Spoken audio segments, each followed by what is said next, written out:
cumplieron 47 años de una fecha muy dolorosa, muy oscura y que divide a los chilenos, ¿no? Una fecha más del golpe militar y el inicio de la dictadura. Cada uno de nosotros, quienes vivieron esa fecha, saben exactamente dónde estaba, qué estaban haciendo cuando esto ocurrió. Y los actores políticos también saben cuál fue su rol social y político durante esa jornada. Existe un antes y un después de esa fecha que recordamos año con año, sin analizar muchas veces el fondo de este significado. Aquí en Pauta Libre, como equipo, creemos que este 11 es tremendamente especial, muy distinto a otros. Este 2020 estamos enfrentando una pandemia como nunca antes vista en la historia y además un proceso constitucional que nos puede dejar a las puertas de comenzar a redefinir en qué país queremos vivir por primera vez todos juntos en lo que va de nuestra historia como república. Tal y como se repite, debemos congregar, aunar las aguas, profundizar en poder lograr acuerdos para una constituyente relevante, que no se vea opacada por diferencias, por distancias políticas, por supremacías morales o intelectuales de ningún tipo. Mayor por sobre las pretensiones particulares está el bien común. Debemos dejar atrás las desconfianzas, unir fuerzas para crear una carta magna que nos redefina como país. No sacamos nada con discutir y levantar polémicas pequeñas que tanto le gusta a algunos políticos por estos días. Se entiende que la ciudadanía ha perdido confianza en sus legisladores y en sus instituciones y que deseen ser ellos legítimamente quienes formen parte de esta constituyente. Por eso un llamado a reducir las trabas para que las personas independientes puedan formar parte de este proceso. No tiene ningún sentido conformar una constituyente que sea cooptada por los partidos políticos, paralela al Congreso. Todos esperamos que el próximo año recordemos el 11 de septiembre como parte de una historia distinta, con sus tintes, con su legado de muerte, sus desmedidos, pero con un mínimo de futuro que nos permita ver un Chile mejor, un Chile que nos pertenece a todos. Hoy día, en Pauta Libre. Sigue la crisis en la Araucanía. Esta semana lamentamos la muerte del joven Moisés, de 21 años, que fue asesinado por desconocidos que se encontraban atacando e incendiando casas. Hubo también un ataque durante esta madrugada con el disparo que llega a un pequeño niño mapuche de solamente 13 años. La situación para muchos es tremendamente preocupante. Vamos a estar conversando de este tema. ¿Quién nos acompaña en la entrevista de hoy? El alcalde de Recoleta, Daniel Jadue, nos visita aquí en Pauta Libre, conversa con nuestro panel acerca del plebiscito, las municipales, las presidenciales, sus ideas eventuales de gobierno. ¿Qué ocurre en la izquierda? Bueno, se lo preguntamos al alcalde Jadue. Y ojo, porque el día viernes la Contraloría formuló cargos en contra de 7 altos generales de Carabineros. El director general de la institución, Mario Rosas, se refirió a esta polémica, defendió a sus camaradas, dijo que aquí se estaba intentando minar el prestigio de la institución e inhibir su acción para poder controlar el orden público. ¿Qué opina nuestro panel? Se lo vamos a preguntar. Ellas ya están aquí, están con nosotros. ¿Qué tal? ¿Cómo están ustedes? Muy buenos días. Pauta Libre, que estrena en su nuevo horario. Usted se está levantando, está comenzando el día. Bueno, tiene este espacio de debate, Pauta Libre, también en redes sociales. Ya somos Trending Topic 3 o 2. Vamos a estar revisando durante nuestro programa parte de sus opiniones, porque ustedes también son parte de nuestra Pauta Libre. Buenos días, Mónica González. Buenos días, José Antonio. ¿Cómo está usted? Bien, qué buena tu editorial, me gustó. Vamos a comentarla. Sí, me encantó. Mirna Schindler. ¿Cómo estás? Buenos días. ¿Qué tal? ¿Cómo le va? Muy bien, muy Buenos días, Mirna. Muy buenos días, y estoy contenta de que partamos más temprano para levantar el ánimo de todas las personas que se están despertando. De todas maneras. Y estamos ya en contacto a esta hora con nuestra tercera panelista, que está media perdida con el cambio de horario. Le afectó, parece. Alejandra Matus, de la ciudad de Nueva York. Buenos días, Alejandra. Bien. Aquí son las 9:30. Ah, por eso, 1 hora menos de los Estados Unidos. Claro. Gusto en saludarte. Les repetía, ¿no?, que vamos a estar también mostrando parte de sus Twitter. Es muy importante para nosotros el espacio que la Pauta Libre tenga en redes sociales. Puede ir tuiteando ya a partir de ahora con el hashtag Pauta Libre. ¿Quieren comentar la editorial respecto del 11 de septiembre? Sí. Mónica. Me gustó porque creo que este 11 no fue igual a todos, porque a pesar de que estamos en pandemia y guardando restricciones, hubo mucha gente que sintió la necesidad de rendir homenaje a sus muertos, a sus desaparecidos. Me di cuenta que había mucha gente que comenzó a hablar también. Empezó a hablar de lo que había ocurrido. Gente que no había hablado nunca de cosas que le pasaron, dolorosas. Y porque lo que está pasando en América Latina, lo que está pasando en Colombia, con más de 13 muertos y más de 450 heridos en distintas ciudades de Colombia, lo que está pasando en Ecuador, con una guerrilla que secuestra a un ex vicepresidente de la República, lo que está pasando en El Salvador, con un ataque insólito, impresionante, una represión a la prensa independiente de Nayib Bukele, en Guatemala, en Honduras, en México. Yo creo que nos tiene que hacer pensar y mirar a Estados Unidos. En Estados Unidos hay un periodista, Bob Woodward, que va a sacar un libro que revela que Trump deliberadamente mintió sobre el coronavirus. Y ahí está el balance de muerte como el primer país con más muertos y más contagios. Claro. Entonces, estamos en una crisis de democracia. Estamos en un momento de inflexión en que después de esta pandemia habrá que reforzar la democracia, pero una democracia mucho más participativa. Probablemente ahí hay un punto. A mí me preocupa, y seguí muy de cerca durante la semana lo que ocurrió en Colombia, para que la gente a lo mejor no siguió el tema, pero un joven, no tan joven, tenía 44 años ya, pero era estudiante de Derecho. Estaba a punto de tuvo un problema con un grupo de funcionarios policiales en Bogotá porque estaba tomando en la vía pública y lo asesinan a sangre fría, lo ponen contra el suelo, llegó agonizando, lo tiran en una clínica y esto generó una revuelta en el área periférica de Bogotá que luego se extendió a Cali y a Medellín y que hoy día deja más de 13 personas muertas y 200 gravemente heridas. Me llama la atención, aunque es de otra naturaleza, el paro de la policía en Argentina que rodeó Olivos. La residencia presidencial. Exacto. Me llama la atención cómo la policía peruana en un operativo, en una fiesta, también asesinó a 13 personas. Y como lo decías tú muy bien, también persecuciones parecidas en Centroamérica. Mirna Shindy. Bueno, yo quiero descolgarme de tu columna para retomar una columna que yo publiqué ahora el fin de semana, pero que tiene mucho que ver con lo que pasó justamente con el quiebre, con la supresión, ¿no es cierto?, violenta del Estado de Derecho, justamente el 11 de septiembre de 1973. Entonces, haciendo un balance de estos casi ya 5 décadas, me preguntaba si nuestro Estado de Derecho está sano. Entonces, cuando vemos el caso, ¿no es cierto?, de este joven muerto en estas circunstancias terribles, en las cercanías de Cañete, ¿no? Después de que se quema una casa, o cuando vemos, por ejemplo, el alto nivel de impunidad que hay con estos 772 atentados que calcula la ANI, la Agencia Nacional de Inteligencia, que se han cometido en los últimos 5 años. Cuando uno ve un trato que también es discriminatorio, no lo digo yo, lo dicen estudios respecto de que una persona mapuche tiene más probabilidades, tiene un 25%, hasta un 25% más de probabilidades de quedar en prisión preventiva que respecto de aquella que no lo es.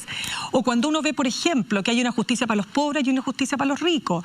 Cuando uno ve que el joven Hernán Calderón Argandoña queda una semana en una clínica psiquiátrica en lugar de irse inmediatamente a la cárcel, como lo haría cualquier persona en este país. Cuando uno ve que los camioneros estrangulan las carreteras y el gobierno no aplica querella. O cuando uno ve que se acusa constitucionalmente a una jueza, en el caso vinculada a la libertad condicional, ¿no es cierto?, de Hugo Bustamante, el caso Ámbar, que es la jueza Silvana Donoso, porque a un sector del Congreso le parece que no estuvo bien aplicada la ley. A mí me parece que estamos con un Estado de Derecho que está seriamente complicado.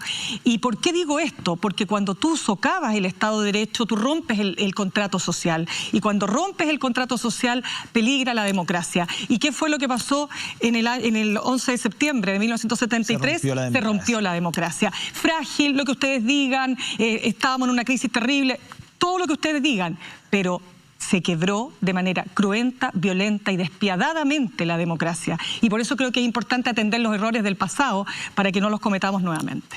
Alejandra Matus. Alejandra Matus. Yo quiero tomar de tu editorial un tema muy contingente y presente, compartiendo lo que han dicho Mirna y Mónica. el tema de los independientes en la constitucional. Ahí están pasando cosas que pasan inadvertidas, como por ejemplo que para que vayan listas de independientes requieren juntar firmas. Estas firmas tienen que llevarse ante notario. Exacto. Ante notario hasta hoy día en forma presencial. Y el Congreso podría eliminar este trámite y transformarlo, por ejemplo, en un trámite online.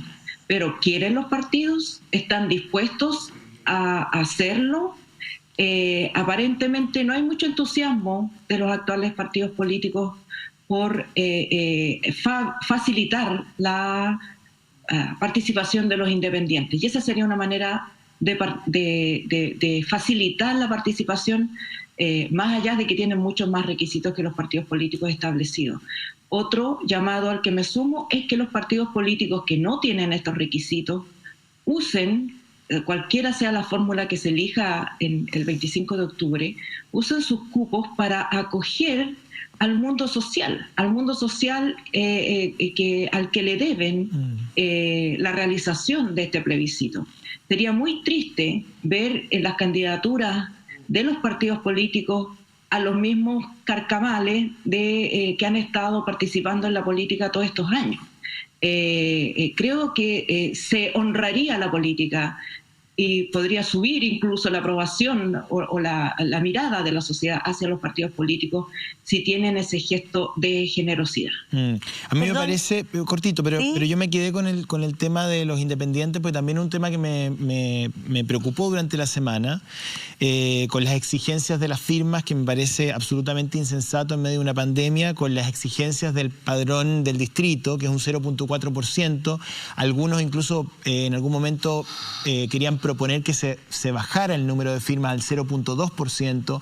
Eso no se consiguió. Yo no entiendo, de verdad lo digo, qué es lo que pretenden los partidos políticos poniendo este tipo de exigencias. ¿Quieren duplicar el Congreso? ¿Quieren cooptar la constituyente? ¿Qué es lo que quieren hacer? Porque uno, si se pone en los zapatos de un independiente que tiene que ponerse en un contexto de pandemia a juntar firmas que tienen que ser notarialmente validadas, la verdad es que las trabas son enormes. Si vamos a hacer una nueva constitución con un duplicado del Congreso, la verdad que todo este proceso no ha servido de mucho, Mónica. Sí, yo quisiera juntar en lo que dice Alejandra, lo que dijiste tú y lo que dijo Mirna. Porque yo siento que lo que está pasando es una cooptación del proceso constituyente. O sea, yo concuerdo con Alejandra en que esto es grave. Y el llamado tiene que ser, más que llamado, hay que hacer una exigencia muy clara. Porque no pueden ser los mismos, como hay una propaganda del rechazo, ¿no? De que van a ser los mismos los que hacen la Constitución. Por favor, o sea, y tomo lo uno contigo, Mirna, porque si esta exigencia nace de una explosión social por desigualdad sistémica, por abusos sistémicos, por corrupción sistémica, por una sensación que no es una sola sensación literal de la población, de que está harta de todo esto, sino que es de verdad muy sentida y muy de adentro. Por eso las multitudinarias manifestaciones de octubre, ¿no? Claro. Entonces, por favor, hay gente independiente. Isquia Siches, Andrea Repeto, Benito Baranda, entre otros, están encabezando grupos que no tienen por qué estar en listas de partidos. Los independientes tienen un cupo en este gran evento nuestro, en nuestro hito constitucional, por sí solos. Pero digamos las cosas como son, los partidos temen a los independientes, le tienen temor. Yo creo que sí. Eso es ponerle palabras, pero es así. Y es transversal, yo creo que sí. Y es transversal, totalmente. Yo creo que sí, y le tienen miedo porque son los protagonistas, han sido los protagonistas, de verdad, el hastío, del basta. Claro. ¿Alejandra? Sí, yo quiero acotar que además solo son 155 constituyentes hasta ahora, o tal vez un poco más, pero el tema es que la responsabilidad de cada persona que participe en esa convención es representar mundos, es llevar la voz del pueblo que ha estado ajeno al proceso político. Entonces tampoco es que los independientes van por sí solos. Entonces es un esfuerzo enorme que hay que hacer para abrir ese proceso y que cada participante ahí también canalice las voces de otros. Hay personas que no son famosas, que no aparecen en la tele, pero que tienen todo el derecho de estar. Las presidentas de juntas de vecinos, las organizaciones estudiantiles, los jóvenes, todo el mundo, esas millones de personas que salieron a marchar, tienen que estar ahí, los pueblos originarios, los niños que no pueden votar, pero alguien tiene que llevar la voz de los niños y niñas. Entonces, yo creo que hay que poner el acento en hacer de ese proceso un proceso ampliamente representativo y participativo, y los partidos que tienen ventaja, coincido contigo, puede que no tengan el estímulo, pero ojalá que hagan la autorreflexión y vean que su subsistencia como representante, como tener una función en la sociedad, depende de eso. Exacto, si depende de la legitimidad de ese proceso. Yo creo que la crisis que tenemos es política. Yo lo he repetido muchas veces. La primera crisis, en el primer escalón de la crisis, es una crisis política, de representatividad, de legitimidad. Hay cosas de ver no solamente, y hay que volver a insistir en eso, cuál es el porcentaje con el que fue elegido Sebastián Piñera, ¿no? 27% del total del universo electoral, Bachelet con el 25%, hay diputados que fueron elegidos con el 1%. Entonces yo creo que, pensando en lo que tú dijiste, Mirna, y en la crisis de legitimidad y de debilidad de la democracia que atraviesa el continente, nosotros tenemos un hito, ¿no? Una exigencia.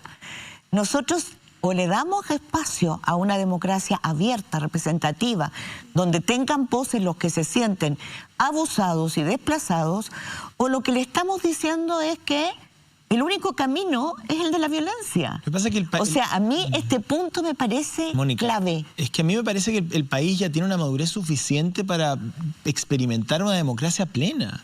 Si lo que ocurre es que hay un tutelaje intelectual y moral de parte de la clase política, que ya no es necesario y que nunca fue necesario tal vez, pero que hoy día se hace menos necesario que nunca, que es casi anacrónico. Y yo lo comentaba aquí la semana pasada respecto de una columna de Marcela Cubillos en relación al proceso constitucional, donde yo leía un mensaje en esa columna publicada la semana pasada en el Mercurio, una idea de blindaje, de tutelaje, como de hablar en términos... Pero sí hemos estado tutelados, ¿no? Bueno, hemos estado tutelados, pero me parece que el país ya no lo necesita más, o quizás nunca lo necesitó. Pero la clase política parece no creerlo. Hay otro tema que quisiera poner sobre la mesa. ¿Vas a entrar al tema de los carabineros? No. Antes de eso tengo el reporte COVID. Y quería poner las cifras sobre la mesa, porque creo que también merece parte de nuestro espacio.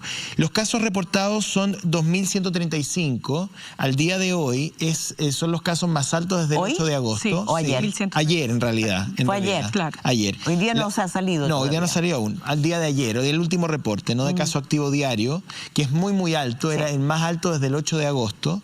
En el caso de las muertes, si uno suma las muertes confirmadas más las muertes presuntas, llegaríamos a 16.222. La más alta. La más alta. De todas maneras, los casos activos se mantienen en más de 19.000 y las camas UCI han subido de 75% en ocupación a 81%. La positividad se mantiene todavía en un porcentaje aceptable de 5.6. Yo quiero poner el tema en relación a lo que viene el próximo fin de semana. Me parece a mí, cortito, que con este esquema el plan Fondéate en Casa es una verdadera pérdida de tiempo. No entiendo que el gobierno le haya dedicado atención a planear 2 días de patriotismo. O sea, es un concepto de patriotismo absolutamente equivocado. Es como pensar que el virus se va a volver buena persona, como decía un ministro los días 18 y 19. Pero, ¿te puedo hacer Me parece que es una pérdida de tiempo. Yo creo que en este esquema deberíamos haber seguido con las restricciones que ya veníamos desde el día de antes. Pero yo te digo, lo siguiente. Primero, yo estoy clara que es preocupante que tengamos 2.135 casos cuando debiéramos estar naturalmente a nivel nacional bajando esa cifra. Ojo que hay que verlo por regiones, porque las regiones son las que hoy día nos están dando las señales. No, hay que desagregarlo por regiones porque cada región tiene su particularidad. Pero, yo sostengo que el gobierno, más allá de los errores en cuanto a permitir en un comienzo, ¿no es cierto?, que las comunas que estuvieran en cuarentena pudieran, ¿no es cierto?, sus habitantes desplazarse, porque me imagino que la lectura era entender que la gente igual iba a romper, si tú quieres, las restricciones por lo que representan las fiestas patrias. El punto es que se rectifica el gobierno en una decisión que, dicho sea de paso, no fue socializada con la mesa COVID. Yo entrevistaba el otro día al rector de la Universidad Católica, Ignacio Sánchez, y él decía que ellos no habían sido consultados respecto de esa medida anterior, porque si así hubiese sido, ellos habían dicho que esa era una medida contraproducente, es decir, darle permiso a las comunas en cuarentena. Pero yo me quedo con que el gobierno rectifica. Y también me quedo, y quiero en esto ser súper realista, yo creo que para este país, más allá de lo que para cada uno signifiquen las fiestas patrias es un momento importante. Yo estoy de acuerdo que estamos en pandemia, que tenemos una situación que cuidar en términos sanitarios, pero también creo que hay que ser realista. Por lo tanto, desde mi punto de vista, no me parece, José Antonio, que sea tan descabellado, que se establezcan ciertas posibilidades de desplazamiento. Perdón, yo me quiero quedar... Es que la gente va a romper la norma igual. Sí, lo que ocurre, tú tienes que tener... Yo me quiero quedar con la entrevista que hicimos a la doctora el domingo pasado, Mireya. ¿Cómo se llama? Muriel Ramírez. Muriel Ramírez. Yo me quiero quedar con esa entrevista que para mí es válida por los 16.222 muertos. Yo me quedo con eso. Es una cifra impactante. Es una cifra que representa a 16.222 familias de este país, amigos de esas víctimas que no han podido despedir a los suyos. Por favor, la responsabilidad, como dijo Muriel, exactamente el otro día, finalmente nos están entregando a nosotros la responsabilidad. Si queremos estar sanos para el 25 de octubre, si no queremos tener muertes, vamos a tener que cuidarnos porque ha habido demasiada dubitación y hesitación en los caminos para proteger a la población. Yo creo que comunicacionalmente yo ahí difiero de ti misma. No, si no es un tema que comunicacional. No, pero está bien, si no tenemos por qué estar de acuerdo. Pero no estoy hablando de eso. Comunicacionalmente yo creo que fue una muy mala semana en términos de COVID, que 5 personas, que después no, que sume 3, que reste 5. Estamos hablando de 16.000 personas muertas. Yo ahí estoy con la Mónica, primero. En segundo lugar, todos los estudios de la semana y todas las agrupaciones médicas han dicho que hay un alto riesgo de perder trazabilidad 18 y 19. Y para mí, el testeo y la trazabilidad, según lo que he leído esta semana, son los 2 pilares de cualquier política para poder controlar la pandemia. O sea, desde junio hasta acá, el descenso se ha hecho mucho más lento e incluso tenemos regiones como Magallanes, como Biobío, como Valparaíso, que están en situaciones muy preocupantes. Esa es mi visión. Claro, pero la trazabilidad y los problemas de la trazabilidad vienen mucho antes de que si vamos a enfrentar o no un 18 de septiembre. Entiendo que se complejiza. Se complejiza pero más yo, porque tiene gente en circulación. Pero seamos honestos, la gente va a salir igual, José Antonio, porque lo que tú señalas, Mónica, es muy importante y es muy atendible, pero tú estás apelando solo a una cosa que tiene que ver con la voluntad personal. Y la verdad es que si vamos solo a aquello, vemos que la gente ni siquiera usa bien la mascarilla. Entonces, ¿nos ha faltado campaña? No lo sé. Yo lo único que digo es que si esto se hace regulado como se pretende hacer, yo siento que esto puede, de alguna manera, ¿no es cierto?, avanzar en el camino correcto. Puede ser. Me puedo equivocar. Si me equivoco, me rectifico. Tenemos que ir a corte. Volvemos con Alejandra Matus y su punto de vista respecto al COVID. Aguántame un ratito, Alejandra, porque tenemos que ir a corte. Volvemos también con los Twitter, que ya estamos en Trending Topic número 1. Muchas gracias a quienes están ahí en las redes sociales. Vamos a revisar sus opiniones.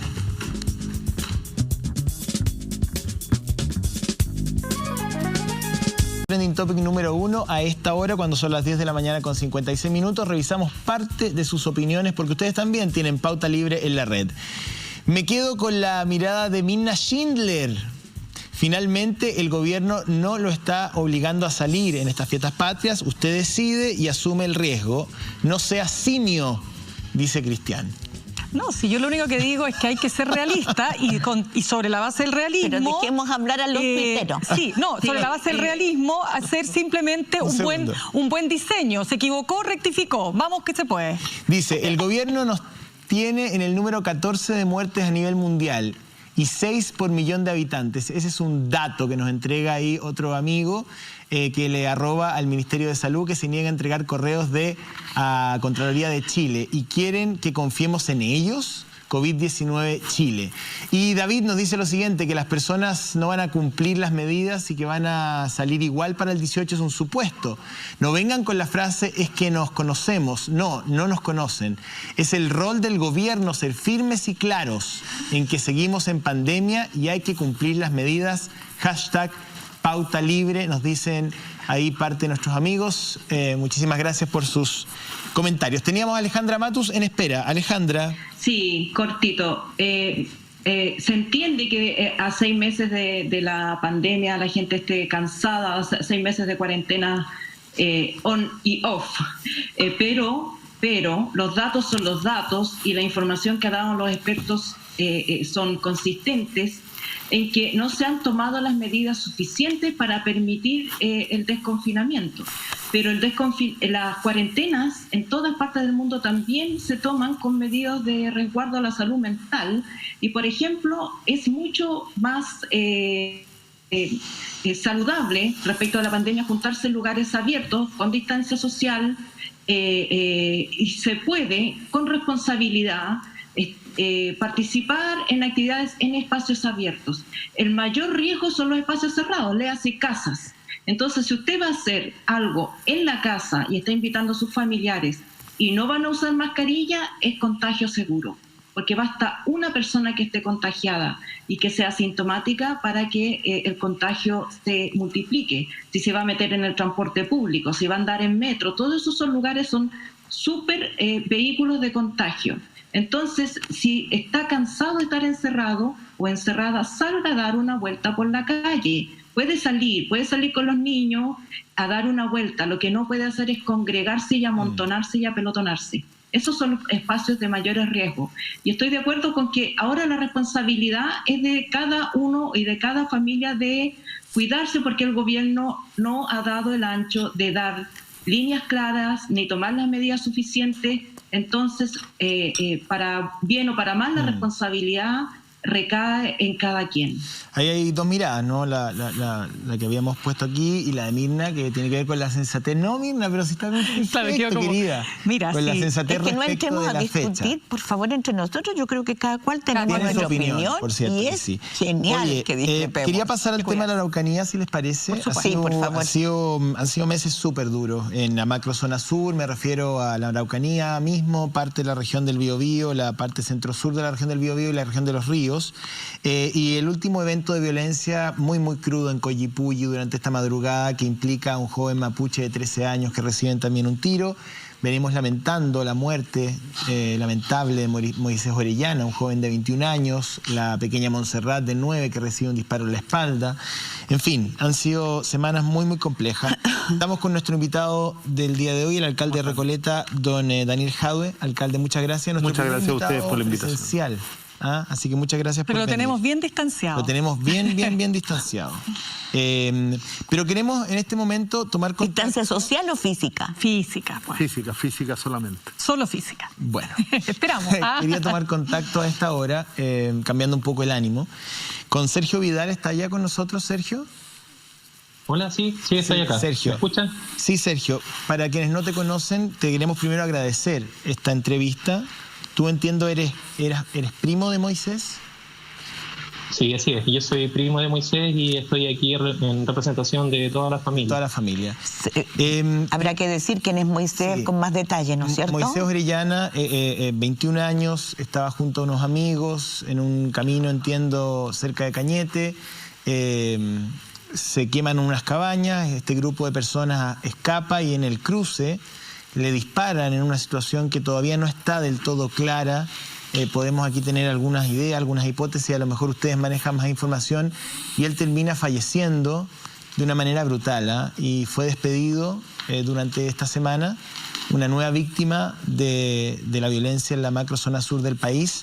Así que como equipo, antes que comenzar a hacer preguntas y a analizar, queremos hacerte llegar nuestra condolencia, ¿no? A ti y a toda tu familia, producto de la partida de Moisés, y saber cómo están y qué es lo que ustedes esperan respecto de lo que puedan hacer por alcanzar algo de verdad respecto a lo que pasó con Moisés y también algo de justicia. Bueno, muchas gracias por tus palabras en primer lugar. Bueno, estamos tratando todavía de asimilar todo esto. Ha sido una semana súper compleja, súper difícil. Nadie espera que un familiar muera de esta manera, de una forma tan brutal, sin motivo, sin razón alguna. Entonces, todo esto nos tiene muy mal como familia. Nos sentimos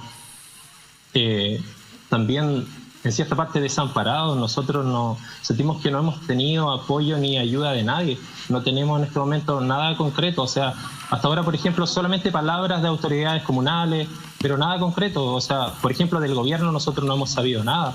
Es más, ni siquiera se han referido al tema. Nos sentimos completamente abandonados como familia. Perdón. Y sentimos que...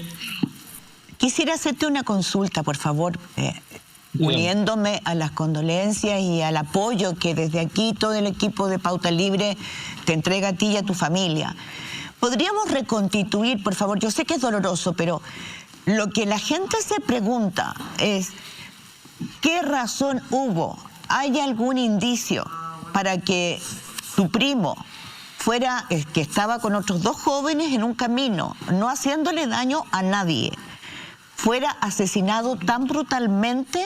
¿Hay algún indicio de quiénes son aquellas personas que venían de, según informó la policía, ¿no?, y las autoridades de la zona, que lo más seguro es que esas personas venían de incendiar unas cabañas algunos kilómetros más allá? ¿Por qué? ¿Por qué asesinan, ejecutan a tu primo de esa manera tan brutal? Mire, nosotros no sabemos, no tenemos ninguna prueba ni nada, entonces no podría decirle quiénes pueden ser esas personas y sería muy irresponsable de nuestra parte de decir eso. Pero sí le puedo contar cómo fueron los sucesos. Él salió de su trabajo y siempre conversaba con estos chicos. Yo tengo la versión de uno de los chicos que estaba en el auto, el que estaba al lado de él incluso. Ellos eran muy amigos, conversaban todos los días, se veían casi todos los días. Y él, luego que salió de su trabajo, pasó a buscar a su amigo y luego pasó a buscar a otro amigo más y se quedaron en este camino rural, en el fondo que era cercano a donde vivía el otro joven que estaba en el vehículo. Ellos una vez al mes, 2 veces al mes iban a lo mejor a este lugar donde era un lugar tranquilo, les gustaba conversar de la vida, del trabajo, veían videos de humor, se reían, escuchaban música, cantaban.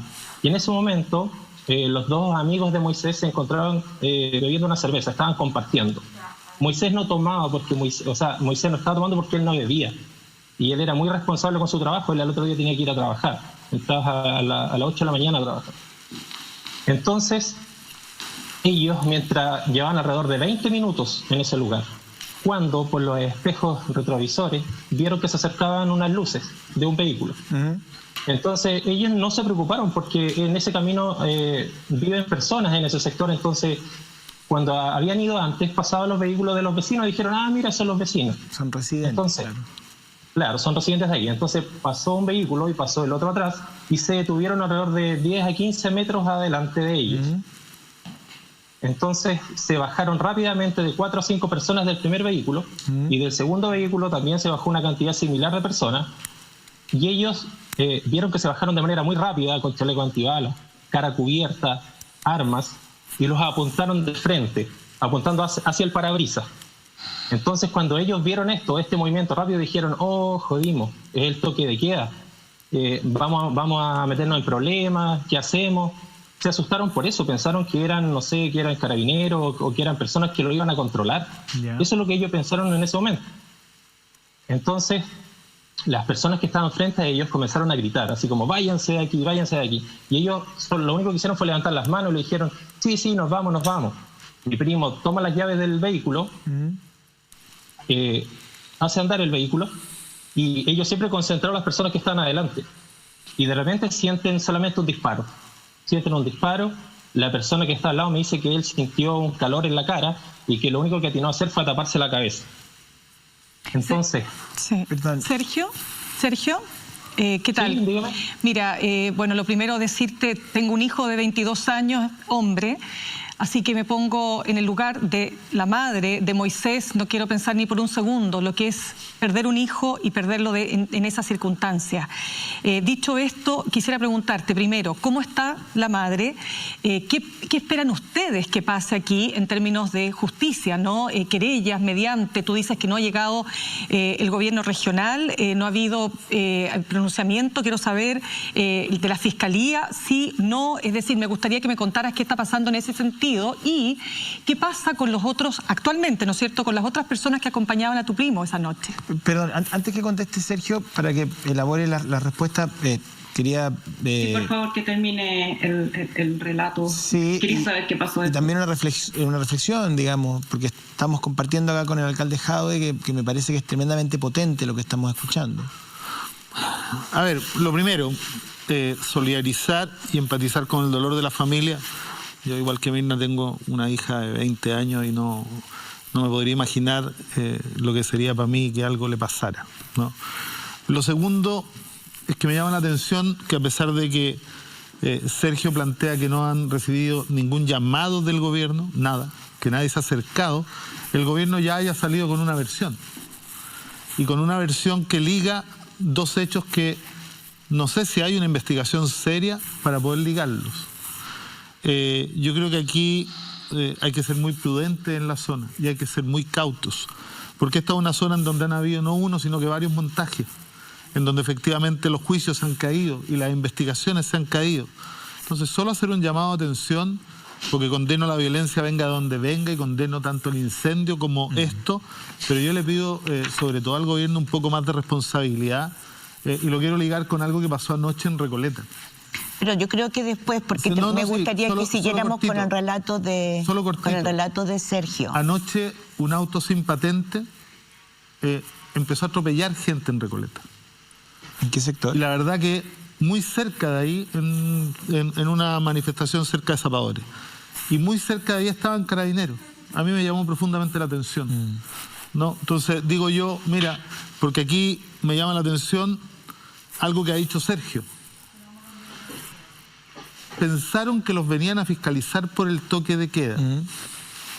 O sea, hay gente que circula durante el toque de queda. Por eso yo quisiera que termináramos de escuchar el relato de Sergio. Sí, Sergio. Tenían varias preguntas planteadas por la Mirna.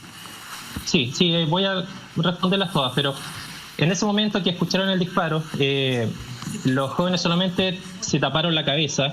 En ningún momento pensaron de que Moisés había recibido el disparo. Es más, cuando ellos se tapan la cabeza, escuchan un ruido como de un vaso de agua que cae en el piso, un ruido constante de agua que cae. Y escuchan que Moisés, como un ronquido de Moisés, como que Moisés estaba respirando, y a la vez escuchan a estas personas afuera discutir entre ellas, donde uno le decía dentro del grupo así como, te lo piteaste, ¿y qué hiciste? Vámonos. Y ellos empezaron a rondar el vehículo y se acercaban así por el costado de Moisés. Lo sentían muy cerca, no podían verlo porque estaban tapados. Ellos, dentro de su intento como de supervivencia, no sé, de taparse la cabeza y tratar de hacerse el muerto, eso es lo que ellos relatan, y esperando que le siguieran disparando, si ellos pensaban que esto iba a seguir. Y en ese momento ellos pensaron muchas cosas, escapar, correr, pero me disparan por la espalda, entonces se quedaron quietos todo el rato. Estuvieron como 5 minutos estas personas ahí, eso es lo que piensan ellos en tiempo, ya como 5 minutos dando vueltas, viendo qué hacer, se subieron a los vehículos y se fueron. Y en ese momento, el acompañante de Moisés, el que estaba al lado, le empieza a pegar con el codo y le dice a Moisés, vámonos ahora porque este camino no tiene salida y ellos van a tener que devolverse. Y Moisés no reaccionaba. Entonces seguían escuchando este ruido como de agua que caía y se dan cuenta que lo que está cayendo es sangre de la cabeza de Moisés. Qué terrible. Cuando ellos se bajan y lo ven, se dan cuenta que desde la oreja de él hacia atrás, o sea, la herida era tremenda, o sea, no sabían qué hacer, no sabían cómo actuar. Ellos no tienen conocimiento de cómo poder ayudar a una persona así. Y en ese momento pensaron, hay que llevarlo al hospital, hay que hacer algo. Llamaron a carabineros, llamaron a ambulancia, llamaron amigos. Y pensaron en moverlo hacia atrás de alguna forma para poder en el mismo auto tratar de llegar lo más rápido al hospital. Y cuando pensaban ellos hacer eso, escucharon de 10 a 12 disparos nuevamente y dijeron, nos vienen a matar. Vienen a acabar con nosotros porque somos los testigos de esto. Entonces, en ese momento, ellos salieron corriendo como pudieron a esconderse en el campo, a los alrededores, y tratando de llamar, y siguieron llamando y llamando, y después de esto llegaron, como a los 20 minutos o menos, llegaron los familiares, llegaron carabineros, mis tíos, mis primos, vieron ahí a Moisés agonizar, vieron cómo caía la sangre, vieron todo esto. Ellos en un comienzo no pensaban que Moisés estaba muerto porque su cara estaba intacta, porque el disparo fue atrás. Claro. Entonces, les digo, mis tías tomaban su mano y él apretaba su mano mientras agonizaba. No habló nunca más después del disparo. Pero todos vieron esto. Entonces, toda la familia tiene esto en la cabeza. Toda mi familia tiene miedo. Los chicos que sobrevivieron tienen miedo. Hasta yo tengo miedo de estar acá, de estar dando la cara acá. Porque no sabemos con qué tipo de personas nosotros nos estamos enfrentando. Sabemos que tienen acceso a armas, a chaleco antibalas, conocen la zona, reciben algún tipo de información de alguna parte y nunca los encuentran. Eso es lo que a nosotros más nos preocupa. No queremos que esto que le pasó a Moisés quede aquí. No se trata de una casa, no se trata de un auto, no se trata de un fondo, de un camión, se trata de una vida. Nosotros no vamos a poder recuperar a Moisés. Entonces eso es lo que a nosotros más nos duele. Tremendo. Es que después de escucharte, interrumpirte es prácticamente imposible. En función del tiempo, quería darle la palabra a Alejandra Matus, nuestra panelista que está en Estados Unidos, que también quiere conversar contigo. Alejandra. Sí, me interesa mucho sobre todo la secuencia de hechos. Tú hablaste dices que hablaste con estos jóvenes que estaban con tu primo. ¿Ellos te refieren cantidad de personas, sexo, edad, más o menos? ¿Qué descripción hacen de esas personas? Del primer vehículo se habían bajado de 4 a 5 personas, del segundo vehículo también. Se bajaron de manera muy rápida, muy violenta, con gritos, armas. Según ellos, las voces eran como de personas jóvenes, no de mayores edad, pero eran personas como ágiles, ya eran jóvenes. Atléticas, digamos. De alguna manera sí. ¿Ese tipo? Pero tampoco pudieron ver mucho más. O sea, con suerte pudieron ver los ojos de las personas que estaban adelante, porque estaban encapuchados, estaban con protecciones, con armas, entonces tampoco pudieron ver mucho más que eso. Pero ¿ustedes han tomado o ellos, digamos, están siendo resguardados respecto de... Porque efectivamente son testigos de un hecho brutal cuyos autores no son conocidos, pero su temor es justificado. ¿Han tomado contacto con alguna organización de abogados o alguien que los pueda proteger, otorgar defensa y esas cosas? Mire, hasta ahora ellos no han tenido nada. O sea, uno de los chicos le dieron apoyo, le ofrecieron un apoyo psicológico y él dijo que lo aceptó porque él está mal. O sea, uno de los mejores amigos, que es amigo más de 4 años con Moisés, la persona que estaba al lado, él dice que ve sus fotos, llora, le habla, dice que está mal y él necesita ayuda. Perdona, Alejandra, ¿te puedo interrumpir? Sí, claro. Perdón, Sergio, hay algo que me quedó grabado de tus palabras, de tu relato, que es muy impresionante y que nos indigna. Tú dices que los sobrevivientes, los jóvenes que estaban con tu primo, arrancaron después de avisar cuando se dan cuenta que los autos vuelven, porque tienen la impresión, y por supuesto, con toda certeza, ¿no?, con sobrada verdad, que ellos pueden ser las próximas víctimas. Es decir, si ellos no se esconden, posiblemente los hubieran asesinado también, ¿no? Lo que pasa es que estas personas, según lo que se ha ido investigando, después que asesinaron a mi primo, ellos avanzan en los vehículos y los queman, ¿ya? Mis primos no ven cuando los autos están quemándose, no logran tener una visual de eso. Entonces ellos están preocupados de están preocupados de ayudar a mi primo. Y en ese momento escuchan los disparos, de 10 a 12 disparos. Entonces ellos se escucharon muy cerca, porque esto era muy cerca. Entonces ellos pensaron, nos vienen a matar, vámonos de acá. y se escondieron en los arbustos que habían ahí en los alrededores, tratando de llamar a carabineros, tratando de llamar a la ambulancia. Carabineros no tenía carro, al parecer en Cañete, eso es otro tema. Ellos no tenían cómo ir en ese momento. ¿No tienen carros? Al lugar.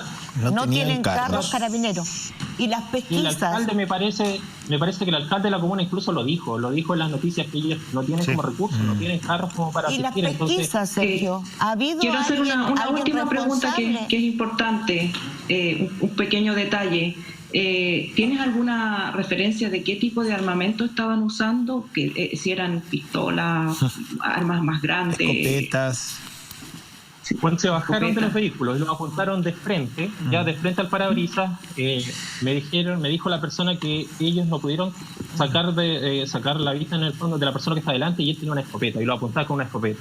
Y el disparo que recibió mi primo fue con una escopeta, y el disparo fue como a menos de 1 metro, ya, porque la mayor cantidad de munición le quedó en la cabeza, la recibió en la cabeza, o sea, el daño que él tenía era irreparable. Y los demás chicos quedaron con daño de vidrio, girlas, de todo lo que saltó. Un ataque, Sergio, de mi primo. Un ataque brutal. Muchísimas gracias por tu testimonio. Gracias, muy amable. Sabemos que son momentos de mucho dolor, en especial para la mamá de Moisés Orellana. Leía durante la semana que ella está muy, muy, muy mal. Así que mi energía, al menos hablo a título personal y del panel, es especialmente para ella, ¿no? Y las gracias a Sergio por su valentía. De dar tu cara, de hablar con nosotros, de acceder a esta entrevista. Disculpe, antes de que termine, quiero decir algo, porque para nosotros esto es muy importante. Nosotros lo único que buscamos es justicia. Ya nosotros no solo pedimos justicia, no queremos fomentar ningún tipo de racismo ni de acto de violencia en nombre de Moisés. No queremos que la imagen de Moisés se transforme en la bandera de lucha de ningún color político. Nosotros lo único que queremos es que se atrapen a los culpables. No queremos quedar con esa sensación de que cualquiera te puede matar y nadie hará nada para buscar a los responsables. Necesitamos que en el fondo esto no es un camión, no es una casa, es una vida. Nosotros necesitamos vivir seguros, necesitamos aquí tranquilidad. Realmente yo les digo, nosotros nos sentimos discriminados porque somos gente de campo, porque somos gente humilde. Nadie nos da solución. O sea, por ejemplo, aquí se vulneró uno de los derechos más importantes, el derecho a la vida.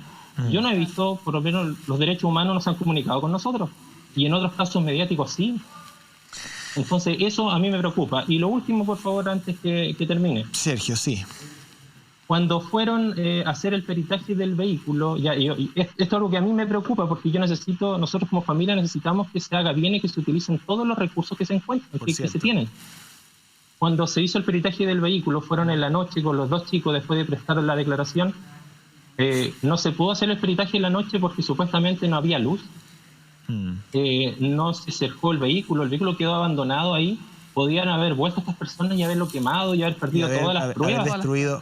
Haber destruido la evidencia. O sea, esto se repite, es un patrón en muchos de los casos de violencia en la macrozona sur, donde los procedimientos, y lo hablábamos en pauta con Mónica González y con Mirna Schiller, no se ajustan a los protocolos, están descuadrados, absolutamente una conducción muy errática y con falta de eficiencia.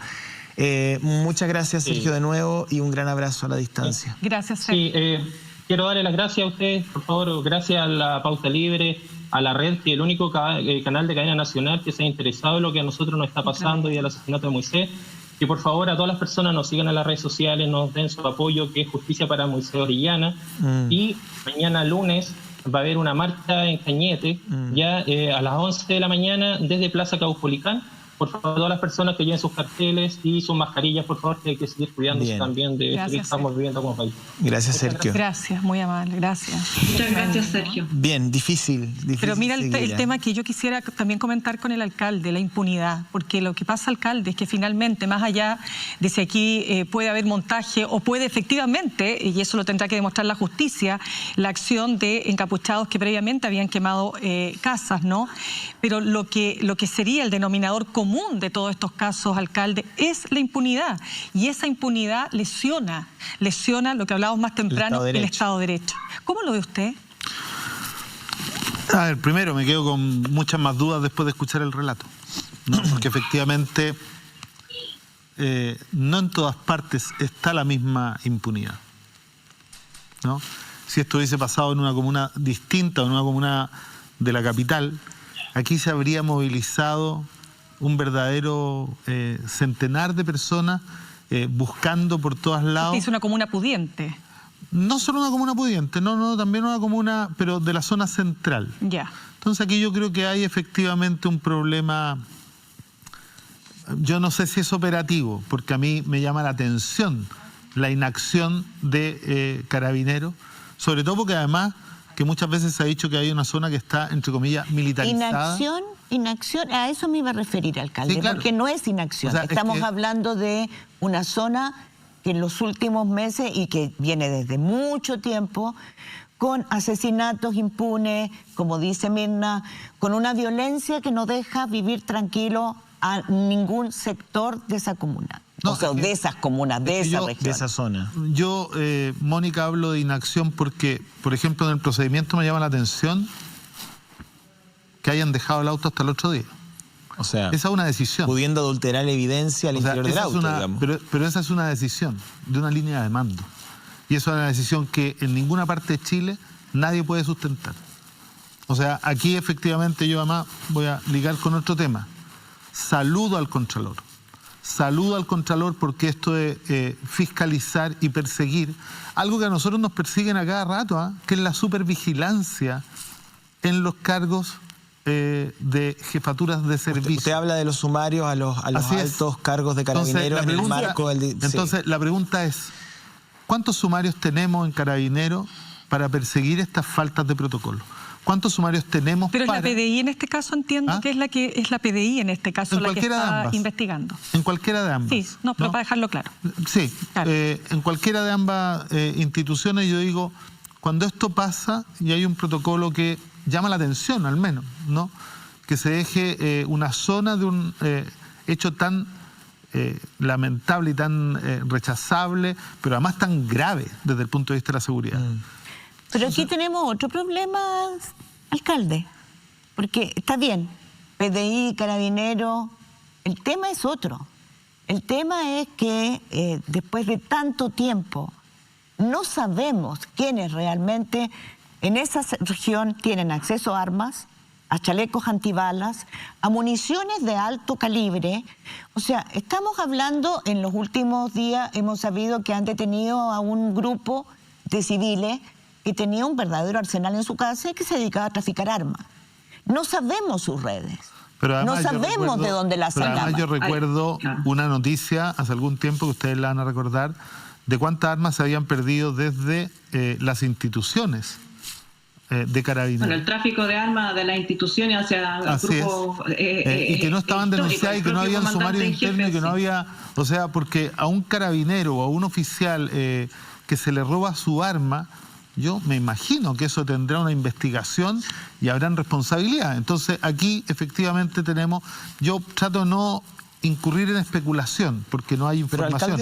Pero llama la atención el accionar de Carabineros y llama la atención también la respuesta del gobierno. Ahora, yo quiero entrar en el contexto, porque esta muerte evidentemente está dentro de un contexto de violencia y yo me gustaría apelar a su proyección presidencial, digamos. ¿Cuál es su mirada del conflicto?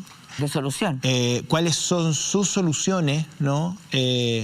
Me gustaría saber, por ejemplo, si usted cree que efectivamente hay presos políticos mapuches en Chile o no, si efectivamente estos son actos de terrorismo o no, si usted está dispuesto a entrar en esas definiciones más específicas. O sea, por supuesto que sí. Yo creo que una de las definiciones centrales, a mí me encantaría que alguna vez Chile se definiera atacar las causas de los problemas y no los síntomas. O sea, aquí hay un problema mucho más grave, mucho más largo y que hace de tierra fértil para todo lo que hoy día vivimos. Nadie puede esperar, y voy a tratar de hacer un ejercicio que pocos hacen, que es hablar en el lenguaje de los otros. Nadie puede esperar que una ocupación militar ilegal y que una política de exterminio físico y político de un pueblo que dura décadas y cientos de años logre la paz. Eso no sucede. no sucede aquí, no sucede en Palestina, no sucede en ninguna parte del mundo. Y por lo tanto, mientras nosotros no tengamos un paso concreto hacia la conformación de un Estado plurinacional e intercultural, no va a haber posibilidad de empezar a resolver. El primer paso es el reconocimiento del Estado plurinacional en una constitución, eventualmente. No solo plurinacional, intercultural. Necesitamos que se reconstruya la historia, que se saquen a todos los genocidas de las plazas y de las calles. Necesitamos que se enseñen las lenguas de nuestras primeras naciones, no cuando haya porcentajes que lo sustenten, porque ese no es un país intercultural. Podría llegar a ser multicultural esto de enseñarlo donde es necesario. No. Yo estoy hablando de algo completamente distinto. Cuando hablamos de escaños protegidos, yo no creo en solo los escaños protegidos en el Congreso. Yo espero que tengamos escaños protegidos en los consejos comunales, en los consejos regionales, en efectivamente todas Alcalde, las instancias. ¿existen o no presos políticos mapuches en Chile? Yo creo que sí. ¿Por qué? ¿Pero quién es para usted? ¿Cuál es la justificación? No tengo los detalles, pero la justificación clara es que en Chile han habido tantos montajes que se han terminado cayendo. Es más, han habido personas de la etnia mapuche que han estado presos durante años. Celestino Córdoba es un preso político, si quiere lo contesta a la vuelta. Es ¿Sí que o no? tengo que ir con Alejandra. Ah, ya, no, pero pensé que te ibas a contéstale a comerciales. Mirna, No, pero para contéstale a usted, Celestino Córdoba, ¿es un preso político? A ver, ¿Tiene dudas? Yo tengo un tema procedimental, ¿no? Yo, por ejemplo, no acepto el tema de los testigos protegidos. O sea, Pero no contestó la pregunta, Pero alcalde, es porque preso Celestino Córdoba le despierta dudas. a mí me despierta duda. No tengo una opinión concreta, pero me despierta duda. Es Y me que esas despierta- son las dudas y me- importantes. Claro, Perdón, ¿por qué? Porque efectivamente, Mónica. dentro de los sectores mapuche también hay dudas. O sea, pero ¿cómo no van a haber dudas? Llevamos años viendo montaje tras montaje que además quedan impunes dentro de las instituciones que lo hacen. Porque aquí habitualmente se corta el hilo por lo más delgado. Entonces tenemos al responsable directo de haber, por ejemplo, en el caso de Catrileo, ¿no? De haber adulterado la prueba. Bueno, los responsables en la línea de mando, no hay ninguno. Perdón, quisiera ir con Alejandra Matos para incorporar a la conversación. Alejandra. Sí, coincidiendo con que hay una policía militarizada en la zona, respecto del acto, sin conocer a los presuntos perpetradores, este caso en particular, a mí me parece que es terrorismo, porque las definiciones de terrorismo son actos de violencia que intentan causar pánico o temor en la población en general. ¿Sí? Hay personas encapuchadas con chalecos antibalas asesinando a una persona sin ninguna justificación y que, como decía su primo, les causa temor por lo menos a toda su familia y a esos jóvenes que los acompañaban. Eso es terrorismo. ¿Qué se necesitaría para que esos actos de terrorismo sean investigados como se debe? Ya hay una señal de que no hubo una mayor preocupación, porque dejar el auto abandonado sin hacer las pericias necesarias de un acto de terrorismo ya es un problema para la justicia que se tenga que hacer en ese caso. Hay organizaciones paramilitares en la zona que nunca han sido investigadas. Hay personas de la agrupación Trizano que tienen armamento, que han sido descubiertas con armamento y no han sido ni formalizadas ni investigadas. Entonces, ¿qué es lo que hace falta en la zona para investigar? La justicia no tiene ninguna definición de poner un problema político, de resolver un problema político. La justicia tiene que investigar delitos y tiene que hacerlo bien. Y si es un delito de terrorismo, ¿cuánto más? ¿Qué es lo que haría falta para que en la zona haya investigación judicial como corresponde y no investigación cuando se supone que los autores son mapuches y indolencia cuando se supone o existe la posibilidad de que los autores sean otros? Alcalde. A ver, es que yo creo hay un matiz en donde yo no comparto el fondo de la pregunta. Porque sin un Estado plurinacional e intercultural no va a haber justicia para todos en igualdad de condiciones. En cambio, la pregunta de Alejandra parte de la base de que en Chile todos somos iguales ante la ley, y yo creo que en Chile no queda nadie que dude de que no somos todos iguales ante la ley. Lo comentábamos al comienzo. Y tenemos un gobierno que efectivamente lo hace sentir todos los días, ¿no? O sea, cuando vemos la reacción contra el paro de los camioneros, que fue casi coorganizado por el gobierno, en complicidad, en esto de encontrarles toda la razón, de que ellos son víctimas, ¿no? Mira, yo ahí dudo. ¿Por qué? Porque aquí hay decisiones que son políticas y que tienen que ver con el mando del Ministerio del Interior y la dependencia. En el caso de los camioneros, Juan Barrios murió quemado en su camión. O sea, por supuesto. Perdón, pero a mí además la pregunta que hace Alejandra me parece de todo mérito. ¿Por qué? ¿Por qué aquí no se invoca ninguna ley especial? Perdón, todos sabemos que la ley antiterrorista es una deficiente ley. O sea, no vamos a entrar aquí a latear a los televidentes a esta hora, porque son términos, pero la ley antiterrorista no sirve para nada. ¿Ya? Completamente de acuerdo. Pero lo que tenemos es terrorismo. Sí, ¿O no? así es. Pero Y terrorismo, usted también dice lo que hay tenemos es terrorismo. Hay acciones terroristas en Gualmapu, por supuesto que sí, hace muchos años. Bueno, y también tenemos, desde el Estado. Perdón, y tenemos terrorismo con víctimas inocentes. Y con niños como el niño que es baleado hoy día de 13 años en una comunidad mapuche. Porque se nos estaba olvidando el niño de 13 años que fue baleado hoy día. Si el tema es político, usted sabrá, ¿no es cierto?, que hay una delegación que encabeza Juan Sutil, que se dirige a la Araucanía con dirigentes empresariales.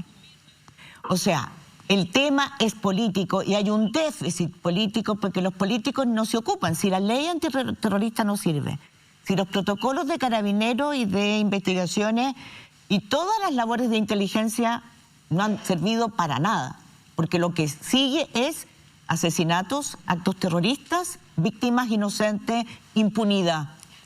Impunidad que lo único que hace es violentar nuestro Estado de Derecho.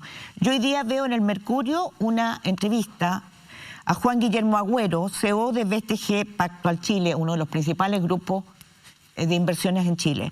La pandemia va pasando, ahora lo importante es el tema político. Eso es lo que inquieta al mercado.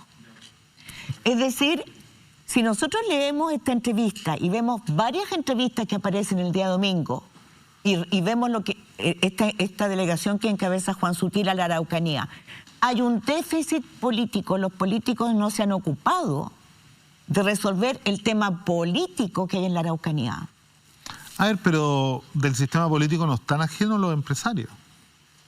Porque muchas veces los que han impedido que las cosas se resuelvan también son algunos grupos de grandes empresarios que controlan la política y que la han venido controlando por lo menos a un sector importante de la política hace mucho tiempo. Y porque los políticos se han dejado controlar. Por supuesto, ¿no? Y yo espero que, y a mí me hubiera encantado que todos los que se dejaron controlar hubieran terminado en la cárcel y no siguieran en sus puestos como si nada hubiera pasado. De hecho, yo, por ejemplo, siempre he sido contrario a que la suspensión condicional de procedimiento se permita en casos que involucren a gente que haga leyes. Pero no hemos visto a su partido diciendo eso en el Congreso, señor Jadwe. No, yo sí lo he escuchado. Creo que los medios nos cubren menos que a otros, pero efectivamente... Pero es fácil echarle la culpa a los medios. No, a ver, porque esto lo estamos conversando hoy día. Sí. Y yo soy militante de mi partido. Sí. Y acá vengo en condición de militante de mi partido. Y cuando lo digo yo, también lo está diciendo mi partido de una u otra manera. De hecho, hemos sido tremendamente críticos de cómo se resolvieron los casos de financiamiento ilegal de la política, en donde al menos ¿Alcalde? no hay nadie de nuestro partido que haya tenido ni siquiera una boleta dando vuelta, porque ahí hubo una decisión política de, por ejemplo, no poner las querellas por parte del gobierno. Alcalde, pero usted habló al comienzo, lo primero que usted dice cuando conocemos el caso terrible de Moisés Orellana, que aquí puede haber un montaje. ¿Por qué usted parte de la base que hay un montaje y no, como se ha dicho, que estos jóvenes sufrieron este atentado? Esta es la investigación que está en curso. Evidentemente esto tiene que ser demostrado. Pero por parte de encapuchados que previamente habían quemado unas cabañas, ¿usted parte de la base de que es un montaje? No, Mirna. No, le pregunto, porque como usted habló de montaje, por eso. Es que yo no dije que fuera un montaje.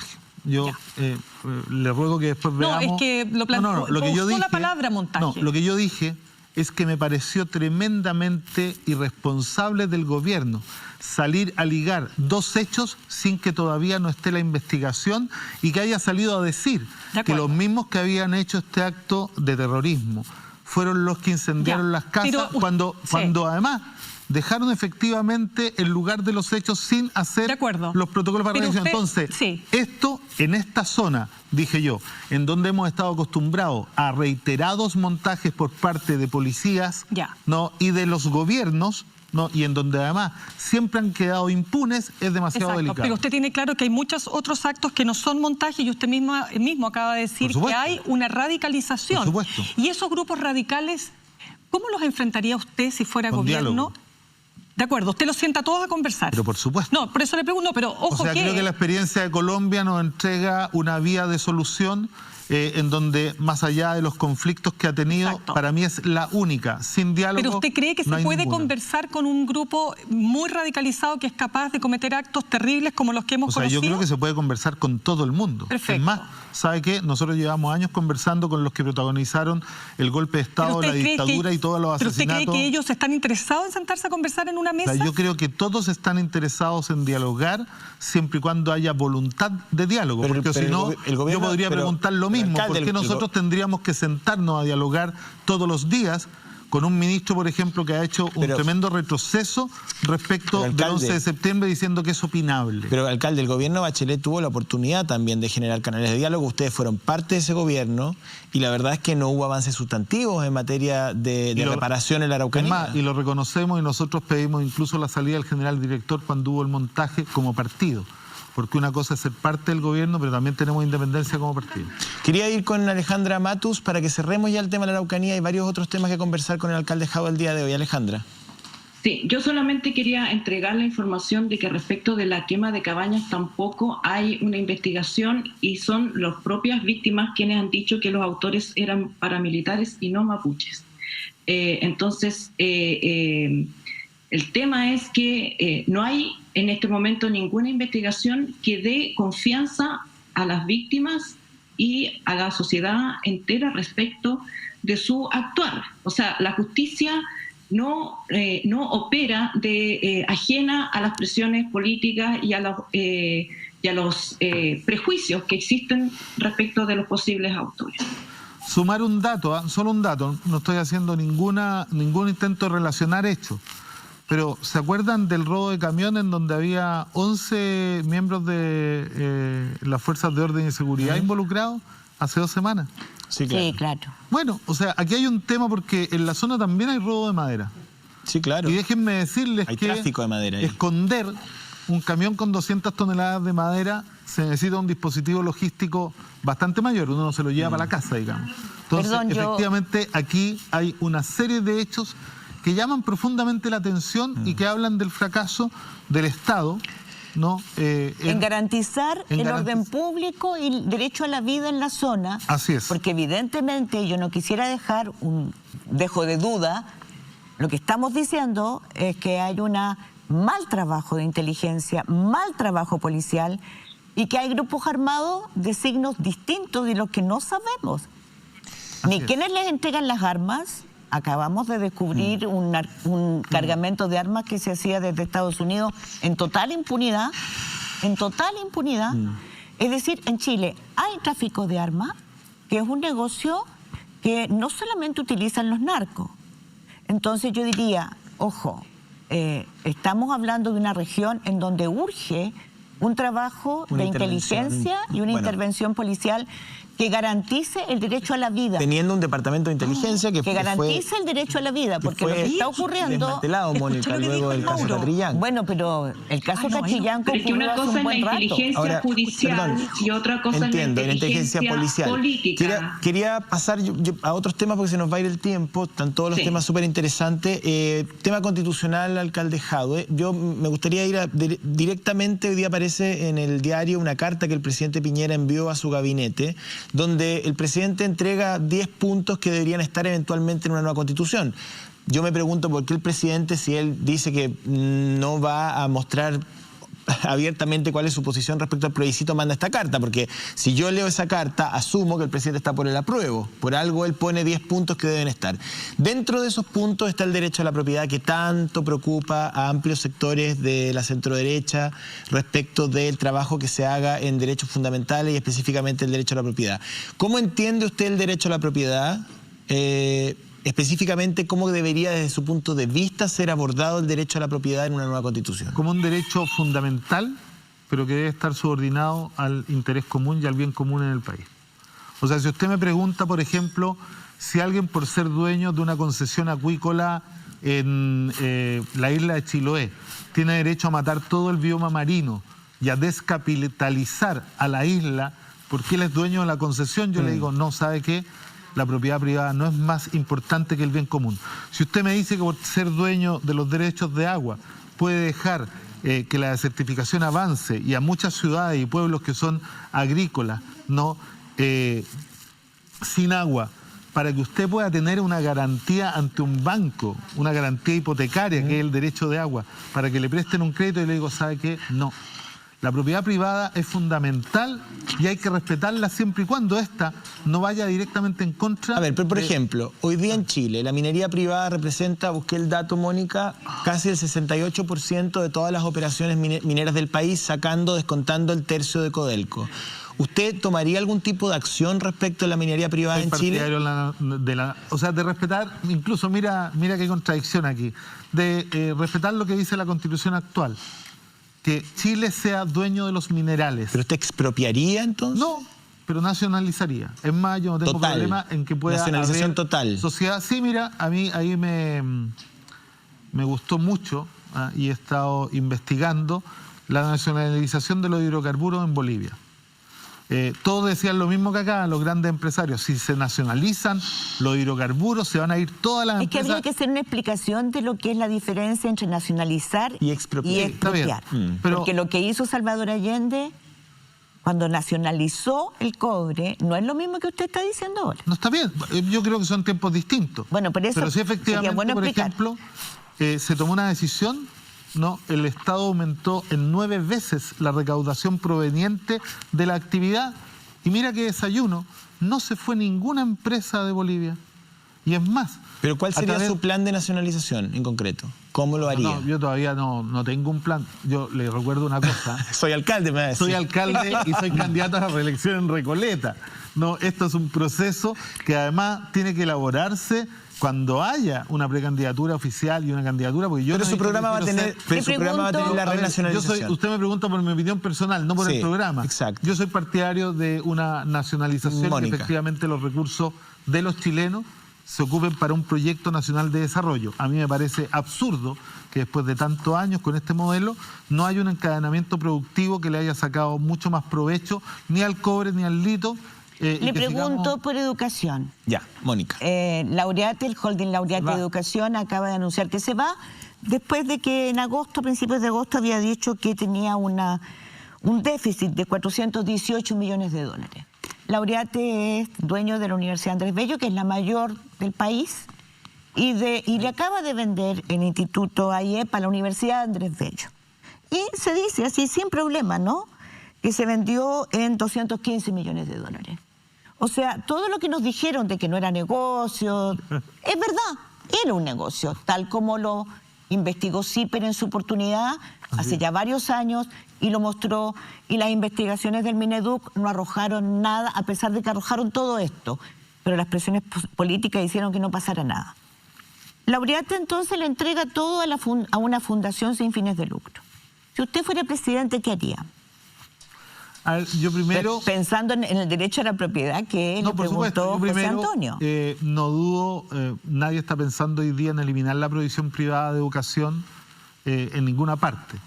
Lo que sí yo haría es fortalecer la educación pública con un financiamiento basal, también en la educación, de tal manera que no dependiera, como depende hoy, ni de la asistencia promedio ni de otras cosas, y trataría de evitar que dineros públicos vayan a empresas privadas, ¿no?, que además lucran con la educación.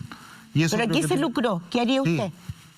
O sea, hoy día... Sí, ¿qué haría usted? Aquí se lucró, se vendió una... Yo saldría claramente a buscar a todos los involucrados en esa operación. ¿Sabe de qué me acuerdo? De la diputada de Las Condes.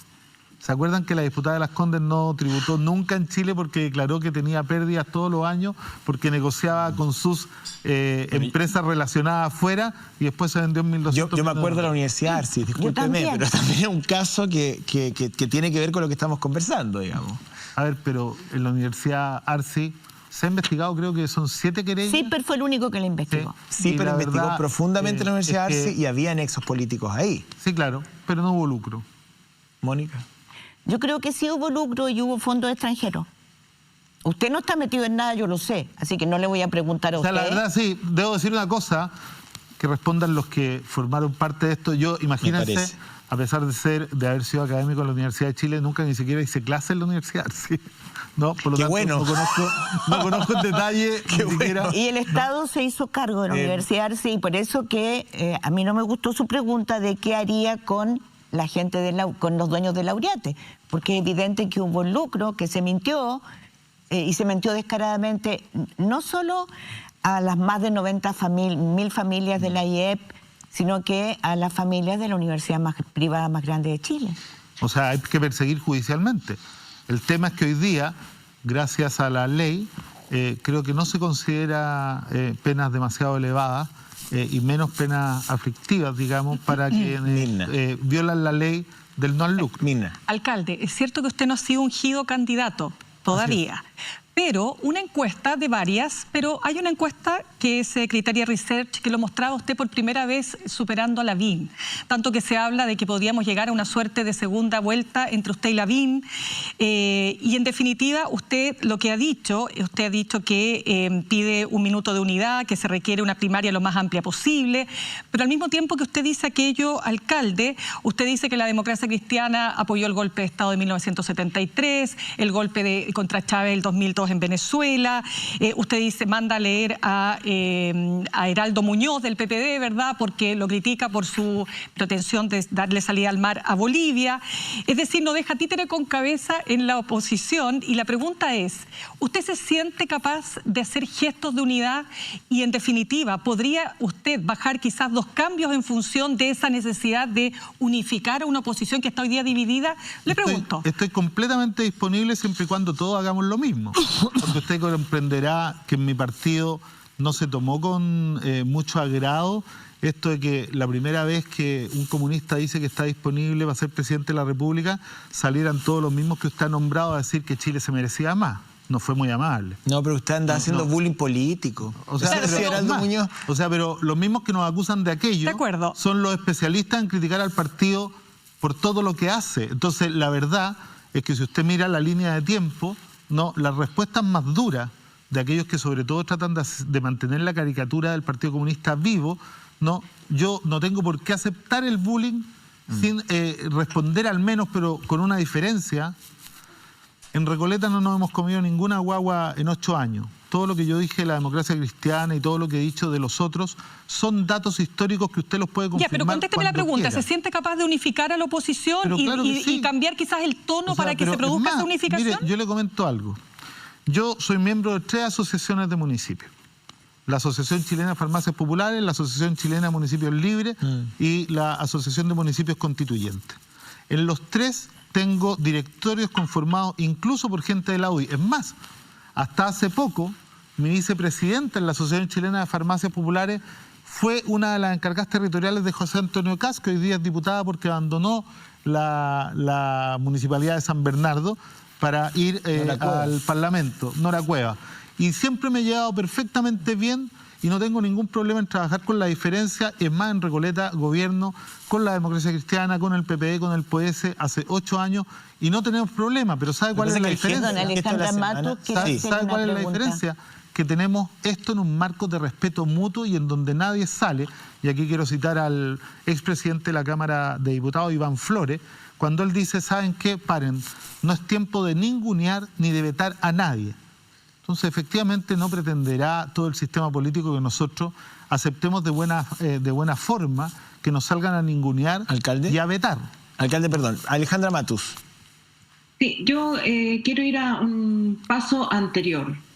¿No le parece a usted que el debate presidencial está adelantado, que está siendo una distracción respecto de los desafíos políticos del momento, que son el plebiscito, la participación en la constituyente, que el plebiscito se haga de forma segura, que pueda participar la mayor cantidad de personas y que puedan participar los independientes en la convención constitucional e incluso oscurece el propósito de la querella, por ejemplo, que usted presentó contra el presidente Piñera, porque razonablemente la gente se puede preguntar si esto es una estrategia presidencial o si realmente está preocupado de las vidas por las cuales se está querellando.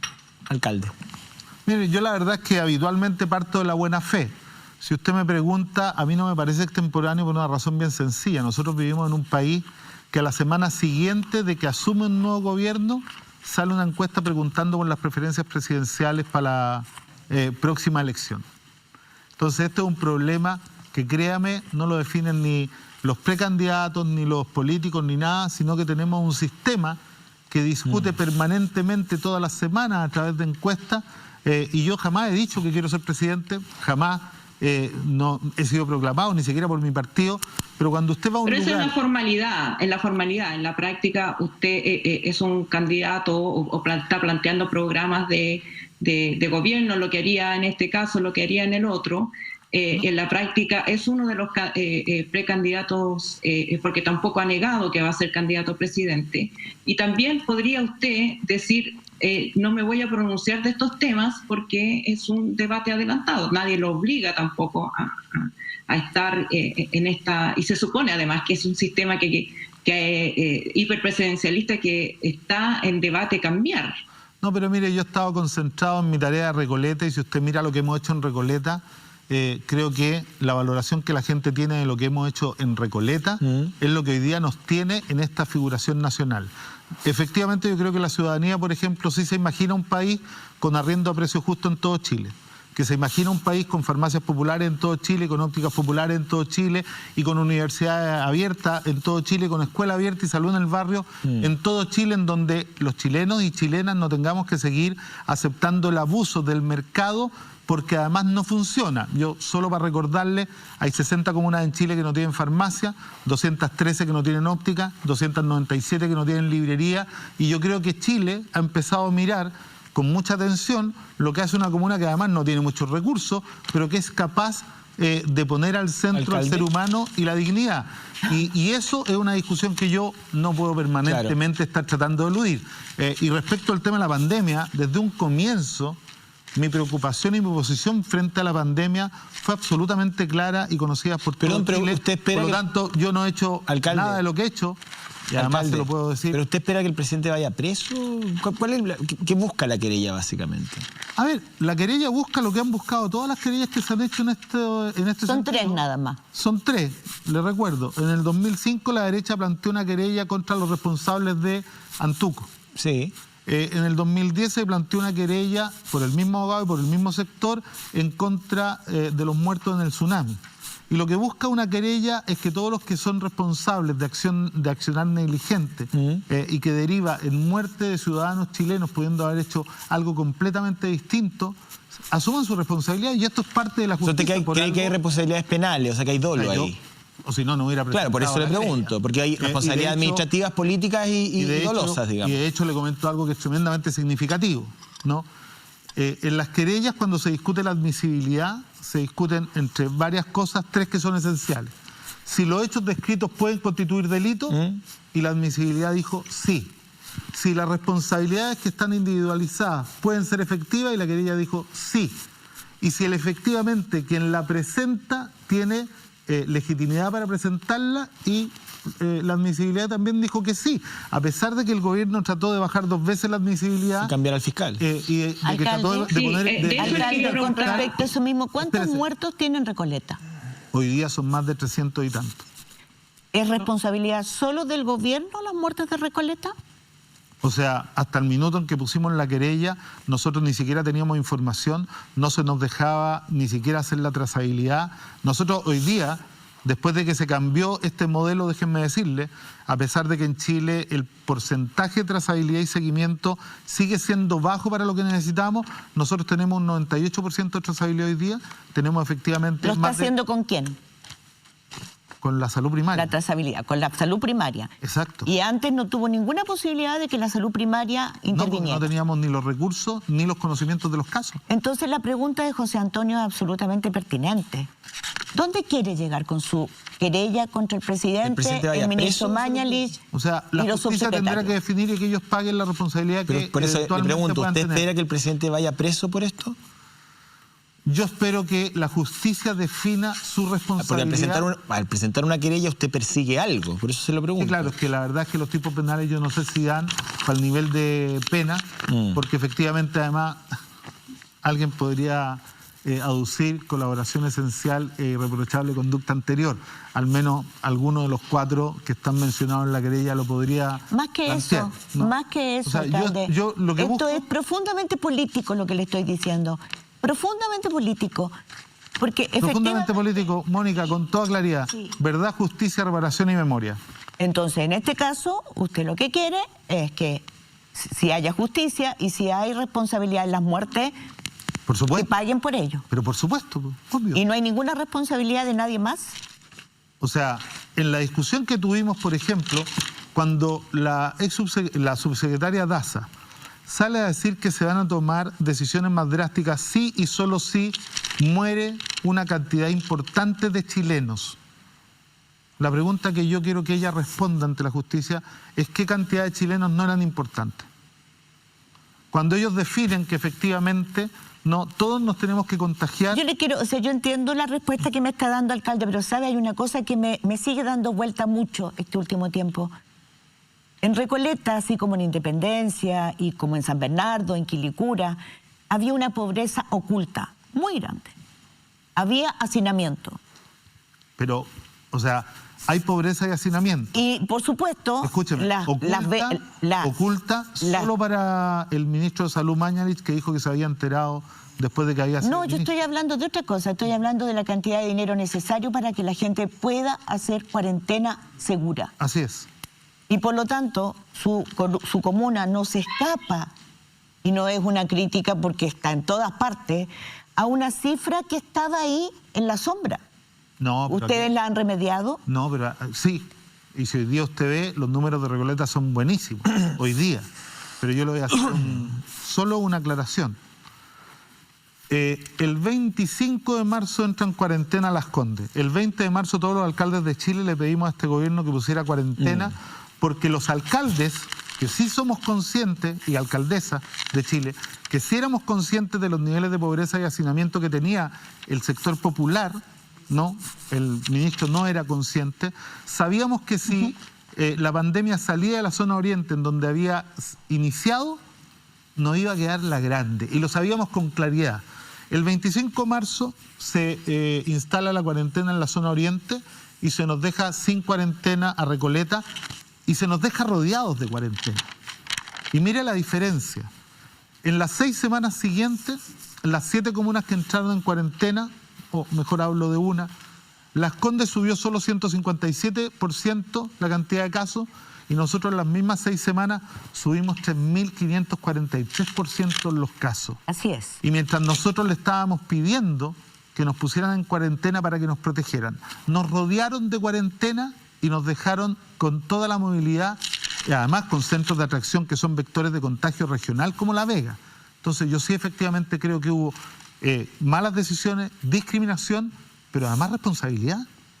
Lo que pasa es que no puedo uno entender... debería hacer la diferencia entre, a ver, hay responsabilidades políticas sin duda de gestión administrativa y otras que son dolosas, que son criminales, y ahí entra el plano de la querella. Por eso Bueno, se eso lo lo pregunto. determinará la justicia, no soy Alcalde, yo el quiero encargado. entrar justamente a propósito de lo que usted está hablando. Usted mencionó la palabra hacinamiento, porque el hacinamiento es precisamente lo que ha logrado, lamentablemente, en países pobres de América Latina, y la pobreza nuestra también ha posibilitado que se profundice, ¿no es cierto?, el problema del esparcimiento del virus y que haya sido difícil controlarlo, entre otras razones.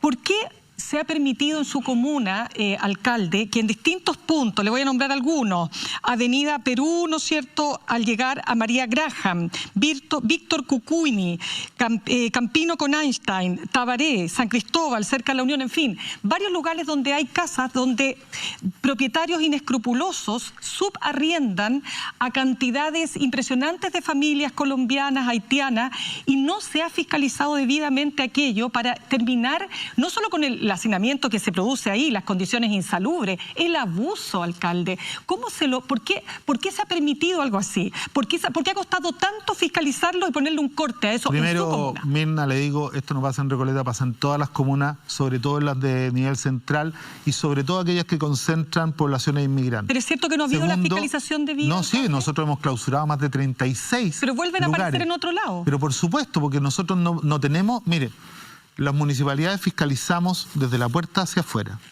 desde la puerta hacia adentro, salvo que no haya una denuncia, nosotros no podemos entrar. Eso ¿Cómo lo van a hacen... fiscalizar las 5 personas del 18? Si no hay ninguna... Perdón, pero la pregunta de Mirna es muy importante. La pregunta, la especulación con los arriendos todo lo que está al alcance de ustedes. O sea, nosotros hemos hecho absolutamente todo lo que está a nuestro alcance y en nuestra posibilidad económica. Créame que si yo por un solo año tuviera 1.300.000 pesos por habitante al año, como otras comunas, podríamos hacer mucho más. Pero somos una comuna de 222.000 pesos. Pero reconoce que hay una falencia de fiscalización. Pero obvio ahí. que sí, pero no es de fiscalización. Cuando usted tiene una cantidad de recursos en donde claramente todos los chilenos no somos iguales ante la ley.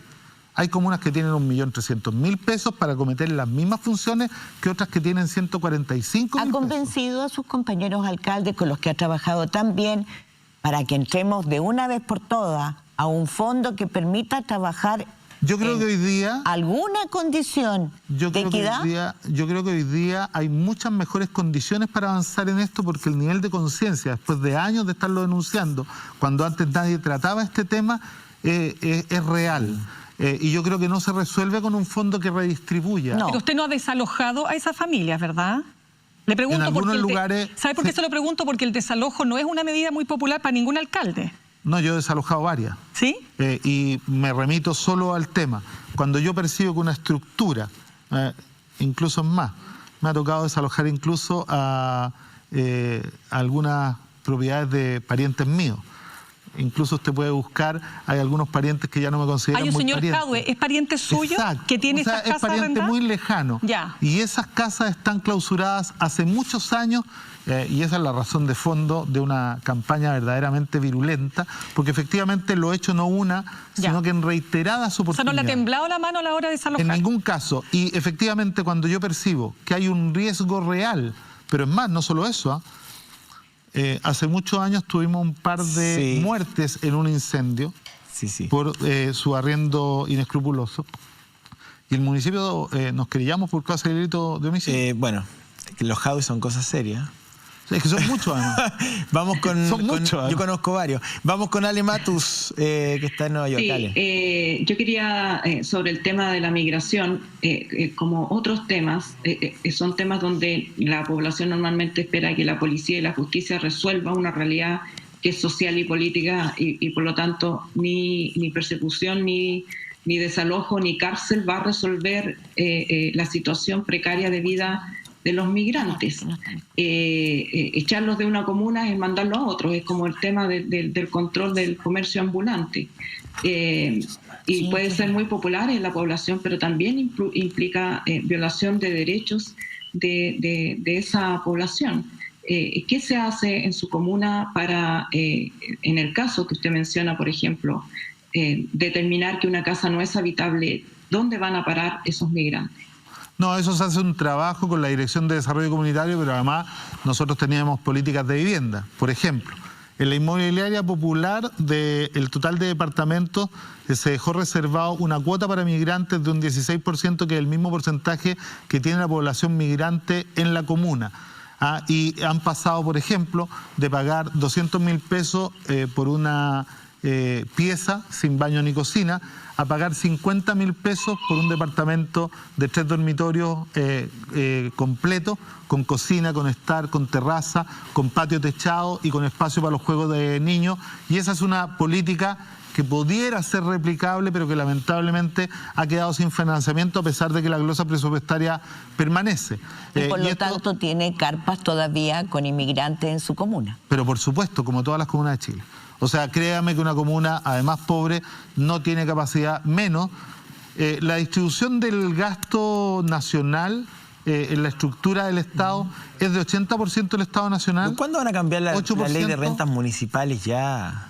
tendrá que llegar un gobierno distinto, o sea, la ley de porque rentas nunca ha sido municipales es una preocupación de mala nada. ley. Y yo además soy partidario de recaudación central y per cápita comunal y per Pero, cápita alcalde, regional. entonces asumamos que el tema del hacinamiento, de las carpas, va a continuar en su comuna también. O sea, sin duda. Yo quiero llevarlo a otro Sin duda. tema. Cambiemos de Uno tema. de los temas, y no porque no quisiera seguir con el tema, porque creo que la pobreza es nuestra pandemia. Sin duda. Es una pandemia Completamente de acuerdo. brutal, pero Completamente de acuerdo. brutal. Y yo creo que no hay ninguna municipalidad que hoy día que esté tomándole, o sea, que esté recibiendo la cantidad de dinero que necesita para atacarla.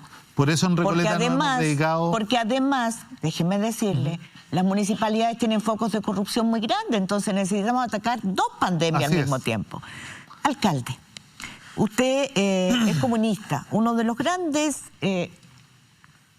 críticas, ataques, lo que usted quiera, que se le hace a los comunistas es que defienden los derechos humanos en Chile, pero no defienden los derechos humanos en otros países que le son afines ideológicamente, llámese en el continente, Nicaragua, Venezuela. Cuba. Cuba. He condenado las violaciones a los derechos humanos con absoluta claridad en todos los países, pero eso a mí no me convierte en un promotor de la intervención Entonces hagamos externa. la diferencia. Son completamente distintos. Es más, usted me dice es que más, en Venezuela se violan los derechos humanos. Lo he dicho no en una, sino que en reiteradas oportunidades, con una diferencia que me gustaría destacar. En Venezuela hay varios cientos de agentes del Estado prisioneros con juicios terminados por violación a los derechos humanos. Y hay muchos ¿no? presos políticos. O sea, También.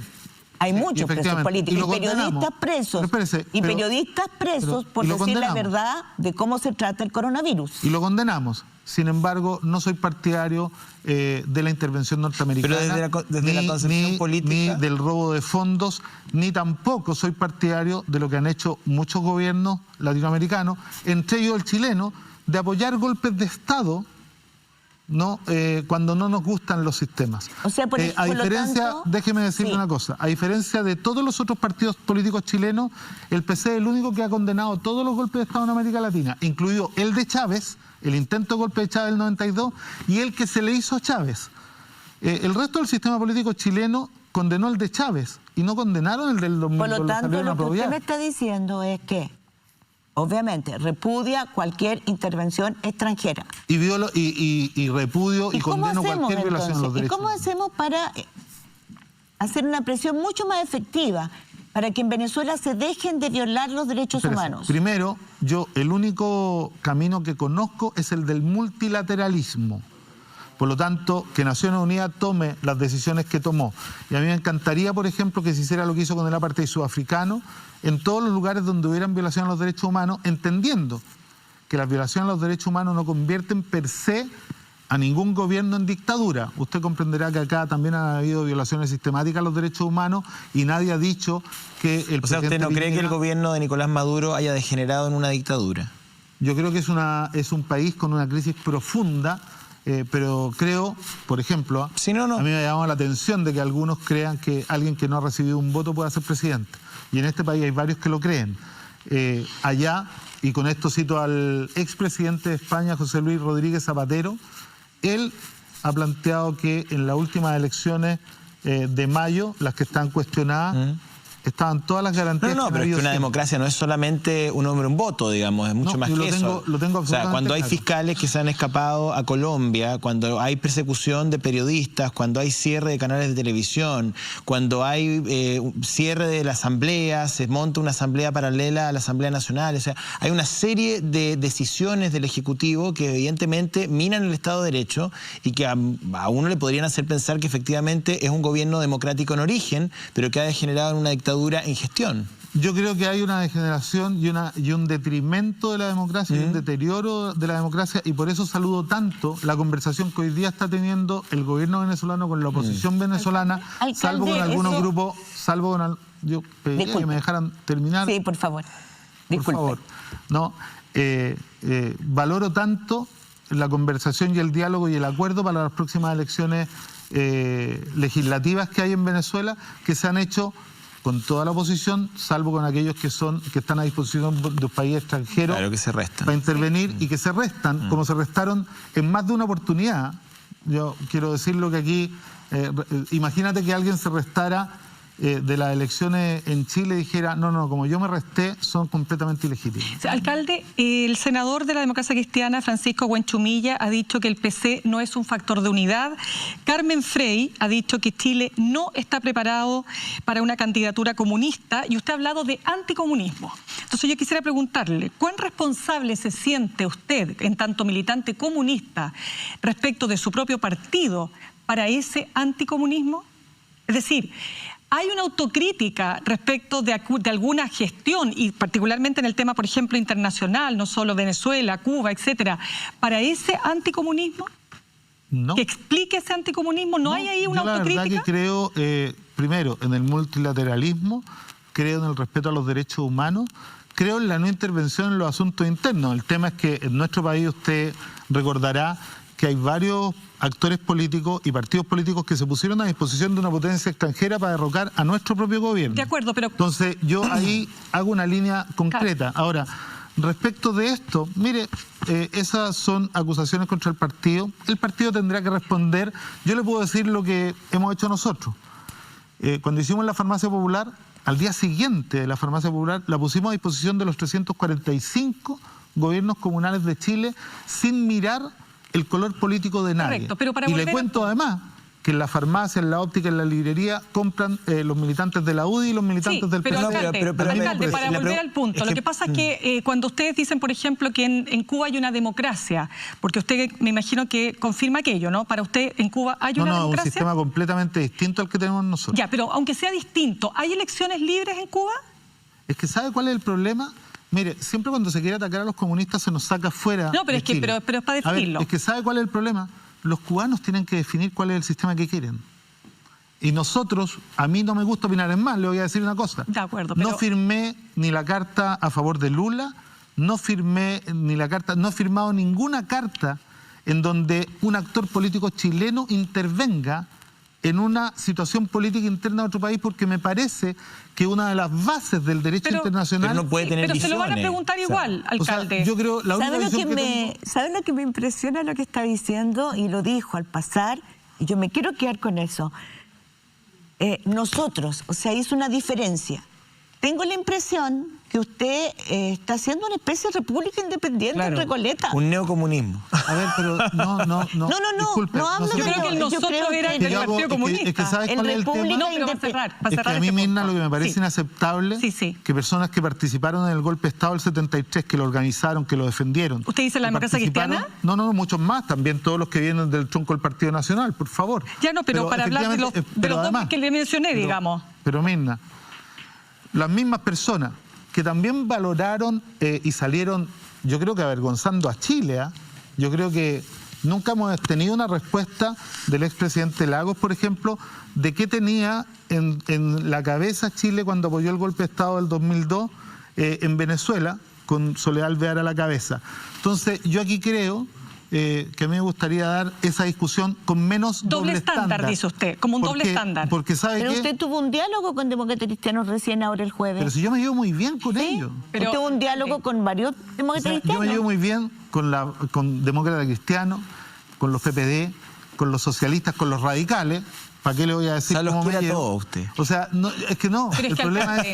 ¿Sabe cuál es el para problema? contestar la pregunta, porque Gabriel Boric, recuerdo muy bien el año pasado cuando dijo que había un doble estándar para entender lo que pasaba fuera del territorio nacional. Hablemos de los partidos de izquierda relacionados con el PC y otros, ¿no es cierto?, del Frente Amplio. Entonces yo le pregunto, porque usted me dice, Cuba hay que verlo en su mérito. Sí, pero yo quiero saber, ¿en Cuba para usted hay elecciones libres? Es decir... A ver, hay elecciones... Hay un sistema distinto. Hay elecciones bajo la Constitución cubana. Ya, pero usted sabe perfectamente bien... Mira, hay elecciones cada 4 años. Claro, pero usted sabe perfectamente bien que ningún candidato va a llegar a ningún lugar del gobierno si no está visado por el Partido Comunista. ¿Sabe usted cuántos candidatos hubo en la última elección en Cuba? Sí, pero tienen que estar visados. Le pregunto, ¿sabe? Pero tienen que estar visados. Eso es falso. Los candidatos son... y se inscriben, y hay un porcentaje que son partidarios y hay un porcentaje inmensamente mayor que no son miembros del Partido Comunista, se lo cuento.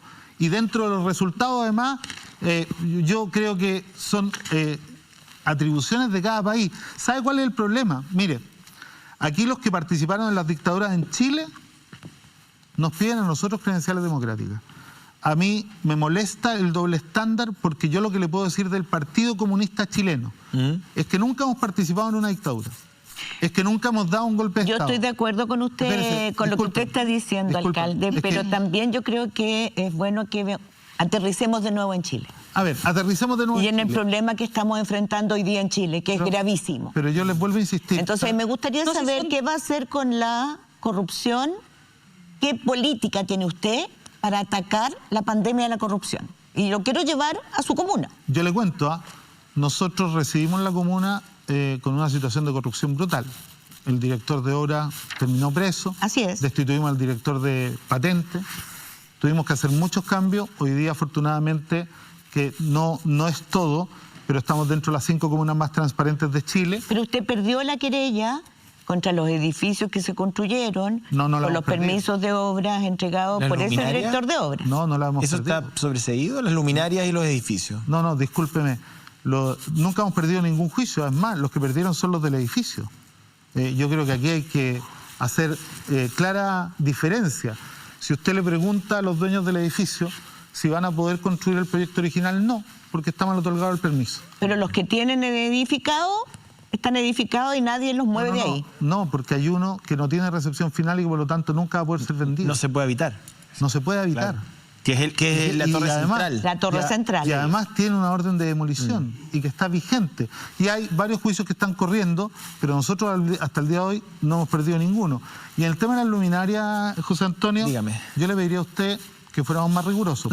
Yo dejo el tema ahí. No hay ninguna investigación en Recoleta. ¿Nunca se abrió una investigación? No hay ninguna investigación en Recoleta. Las investigaciones están referidas a gobiernos locales que tuvieron problemas de corrupción, pero mire, porque aquí hubo un medio que hizo una investigación, que nos llamaron a participar, y cuando yo pregunté, oiga, pero usted va a invitar al alcalde de Las Condes, al alcalde de Puente Alto, al alcalde ¿Cuál de fue el medio, alcalde? No, escúchame, no solo nos interesa Recoleta, no aceptamos estar. ¿Cuál fue el medio?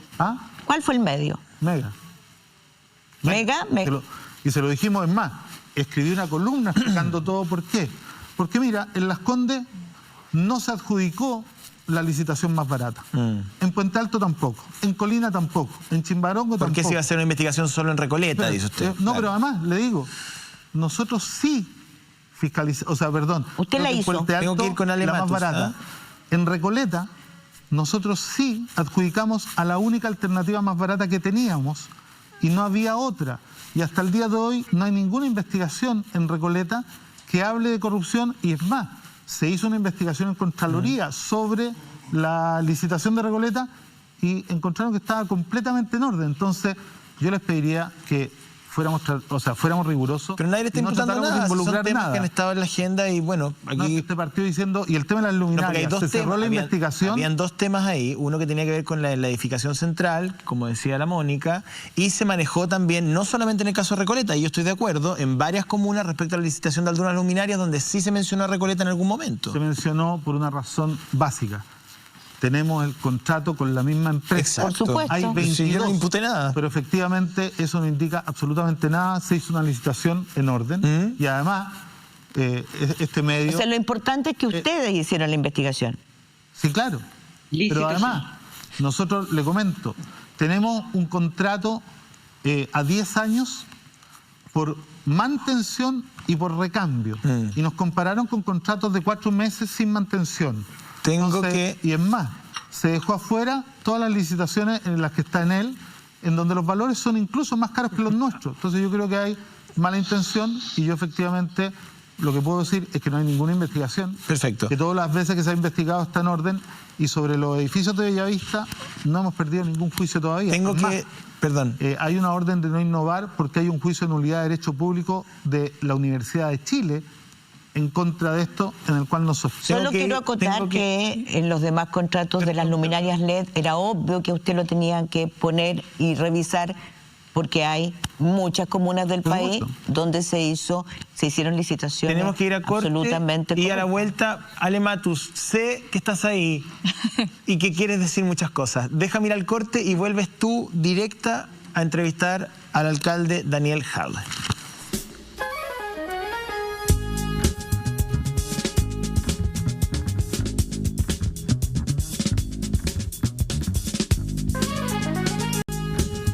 Bien, fue día de Te Deum evangélico. El día de hoy asistieron las principales autoridades del gobierno del presidente Sebastián Piñera en el marco del Te Deum, que es tradicional a una semana de las fiestas patrias. Chenoa Clermont está ahí. Entiendo estaba el ministro del Interior, Víctor Pérez, conversando con los medios de comunicación. Chenoa, buenos días. ¿Qué tal? Buenos días, José Antonio. En este momento el ministro del Interior, Víctor Pérez, se encuentra dando respuesta a los periodistas. Dio un llamado a la unidad tras este nuevo Te Deum evangélico que se realiza, como todos sabemos, el domingo anterior a las fiestas patrias. El obispo Emiliano Barros también ya hizo este llamado a la unidad durante el plebiscito. En este momento el ministro Víctor Pérez está respondiendo preguntas-respuestas respecto de la Araucanía, llamando nuevamente a la unidad y a condenar la violencia en este lugar. Bien, pues nos quedamos pendientes respecto a cualquier declaración que se produzca durante la jornada. Chenoa, muy buenas tardes ya casi. Vamos con Alejandra Matus y su turno para conversar con el alcalde Jadwe. Alejandra. Yo quería volver a la querella. Quería preguntarle si le satisface la respuesta que dio el fiscal Abbott de poner por encima del fiscal Carrasco a Javier Armendáriz ante la petición de que se cambiara al fiscal que lleva la querella. Armendáriz siempre estuvo por sobre Marcelo. Sí, pero parece que le dio instrucciones de supervigilar la querella. O sea que pero a ver, cuidado, que siempre hay un fiscal superior y tiene la función de supervigilar, sí. Siempre. Por lo tanto, estoy satisfecho con la respuesta porque no ha cambiado nada. Lo que no me tiene satisfecho es toda la obstrucción a la justicia que el gobierno está haciendo al no querer entregar los correos en el MinSal, a pesar de haber una orden judicial y un allanamiento de una institución del Estado. Y me parece mal además que ellos hayan tratado en reiteradas oportunidades, incluso de solicitar escoger ellos al fiscal, o sea que le sacaran a un fiscal que está haciendo la investigación con absoluta rigurosidad y profesionalismo. Yo no he tenido más conversas con él, solo cuando me tomaron la declaración, pero todo lo que ha hecho me parece que está en la línea correcta. Y me llama la atención que el gobierno trate de insistir en bajar esta investigación. Y también quiero recordar que parte de esas medidas se han tomado en el marco de otras querellas, como la del senador Navarro y la querella de la Comisión de Derechos Humanos, que también han presentado acciones y que también se transmitan por el mismo fiscal. En este sentido, ¿quién está llevando la defensa del presidente? ¿Es Luis Hermosilla? No, Samuel Donoso. ¿Es Samuel Donoso? En algún minuto vi el nombre de Luis Hermosilla, pero no estoy seguro. No, es Samuel Donoso. Es solo Samuel Donoso. Hay tres abogados: Saliasnik, Samuel Donoso y Riquelme, que es el externo, que aparece como externo al Ministerio del Interior. Pero no es solo el presidente Piñera. No, pero a mí me parece, es que eso no es solamente el presidente querellado, el presidente más el ministro y más los subsecretarios, aunque las querellas son distintas, ¿no? Pero sí, yo creo que hay algo más grave en esto. Es la decisión que ocurrió ayer o antes de ayer, me parece que es el viernes, no antes de ayer, de negarse a entregar la información y al allanamiento que se hizo en el Ministerio de Salud. ¿Por qué estoy diciendo esto? Porque a mí me parece que ahí están las órdenes de mando, que tiene que ver casi con la similitud de Carabineros, quiero decirlo, ¿no? Lo que hace la Contraloría con Carabineros para establecer cuál es la orden de mando, que termina con más de 400 personas heridas con distintas lesiones. Y no nos olvidemos que hay más de 20 muertos, ¿no?, en los estallidos sociales. En este caso se trata de establecer si hubo manipulación de la información, quién manipuló esa información sanitaria de primera necesidad, para que la información no estuviera al tanto, como nos dimos cuenta. Por eso que tomé el caso de Trump al principio, que efectivamente él disminuyó el peligro, él le mintió a la población por privilegiar la economía. Entonces, a mí me parece gravísimo que se haya negado el acceso en el allanamiento a información que establece la línea de mando, quién mandaba, quién decía qué es lo que había que informar, cómo había que informar, qué números se manipularon. ¿Y la explicación para tomar la decisión? Entonces yo creo, a mí me parece que esta querella tiene un problema que va más allá de qué es lo que queremos como objetivo final. Yo creo que esta querella tiene una fundamentación muy importante respecto a cuál es el resultado que podemos obtener y que puede darnos sorpresa. A mí Daniel. me sorprende que además la decisión sea decir que no se entregan por seguridad nacional. O sea, aquí hay un ministro de Salud que cree que la justicia chilena puede atentar contra la seguridad nacional en una investigación, y eso me parece de una gravedad absoluta. Tan grave como esto que el ministro del Interior haya salido a decir que Contraloría se excede cuando todos los jefes de servicio en el país, cuando se cometen delitos bajo nuestra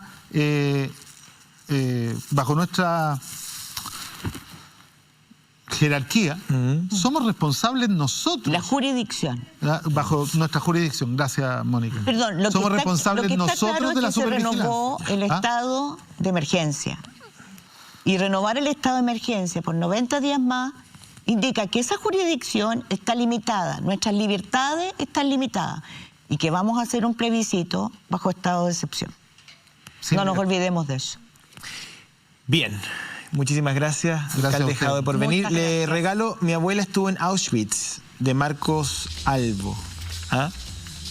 Muchísimas gracias. Penguin Random House, que nos colabora con esos regalos para nuestro entrevistado. Florence Banquetería, si queremos llevar para el domingo, no sé, aquí los chiquillos detrás de cámara, quizás. Y Sarika Rodríguez por siempre ayudarnos con el vestuario. Que tengan, chiquillas, un excelente Muchas gracias por lo de chiquillas. Señora Ustedes Mónica, también. querida Mirna. Muchas gracias por chiquilla. Alejandra Matus y Daniel Jadwe. Alejandra, que tengas un muy fin de semana ya con tus hijos. Gracias, sí, ya empezó el frito, así que... ¡Ah, A guardarse. qué pena! Entonces, Que recuerden, estén muy bien. recuerde que Gracias, igualmente estamos ustedes. todos los días domingo a las 10:30 de la mañana hasta las 12:30, y ahora viene Cada Día Mejor. Sí, pues con... Y deseémoslos a todos quienes nos están escuchando que tengan una muy buena semana, la mejor que puedan. De todas maneras, que estén muy bien. Chao. Chao, gracias.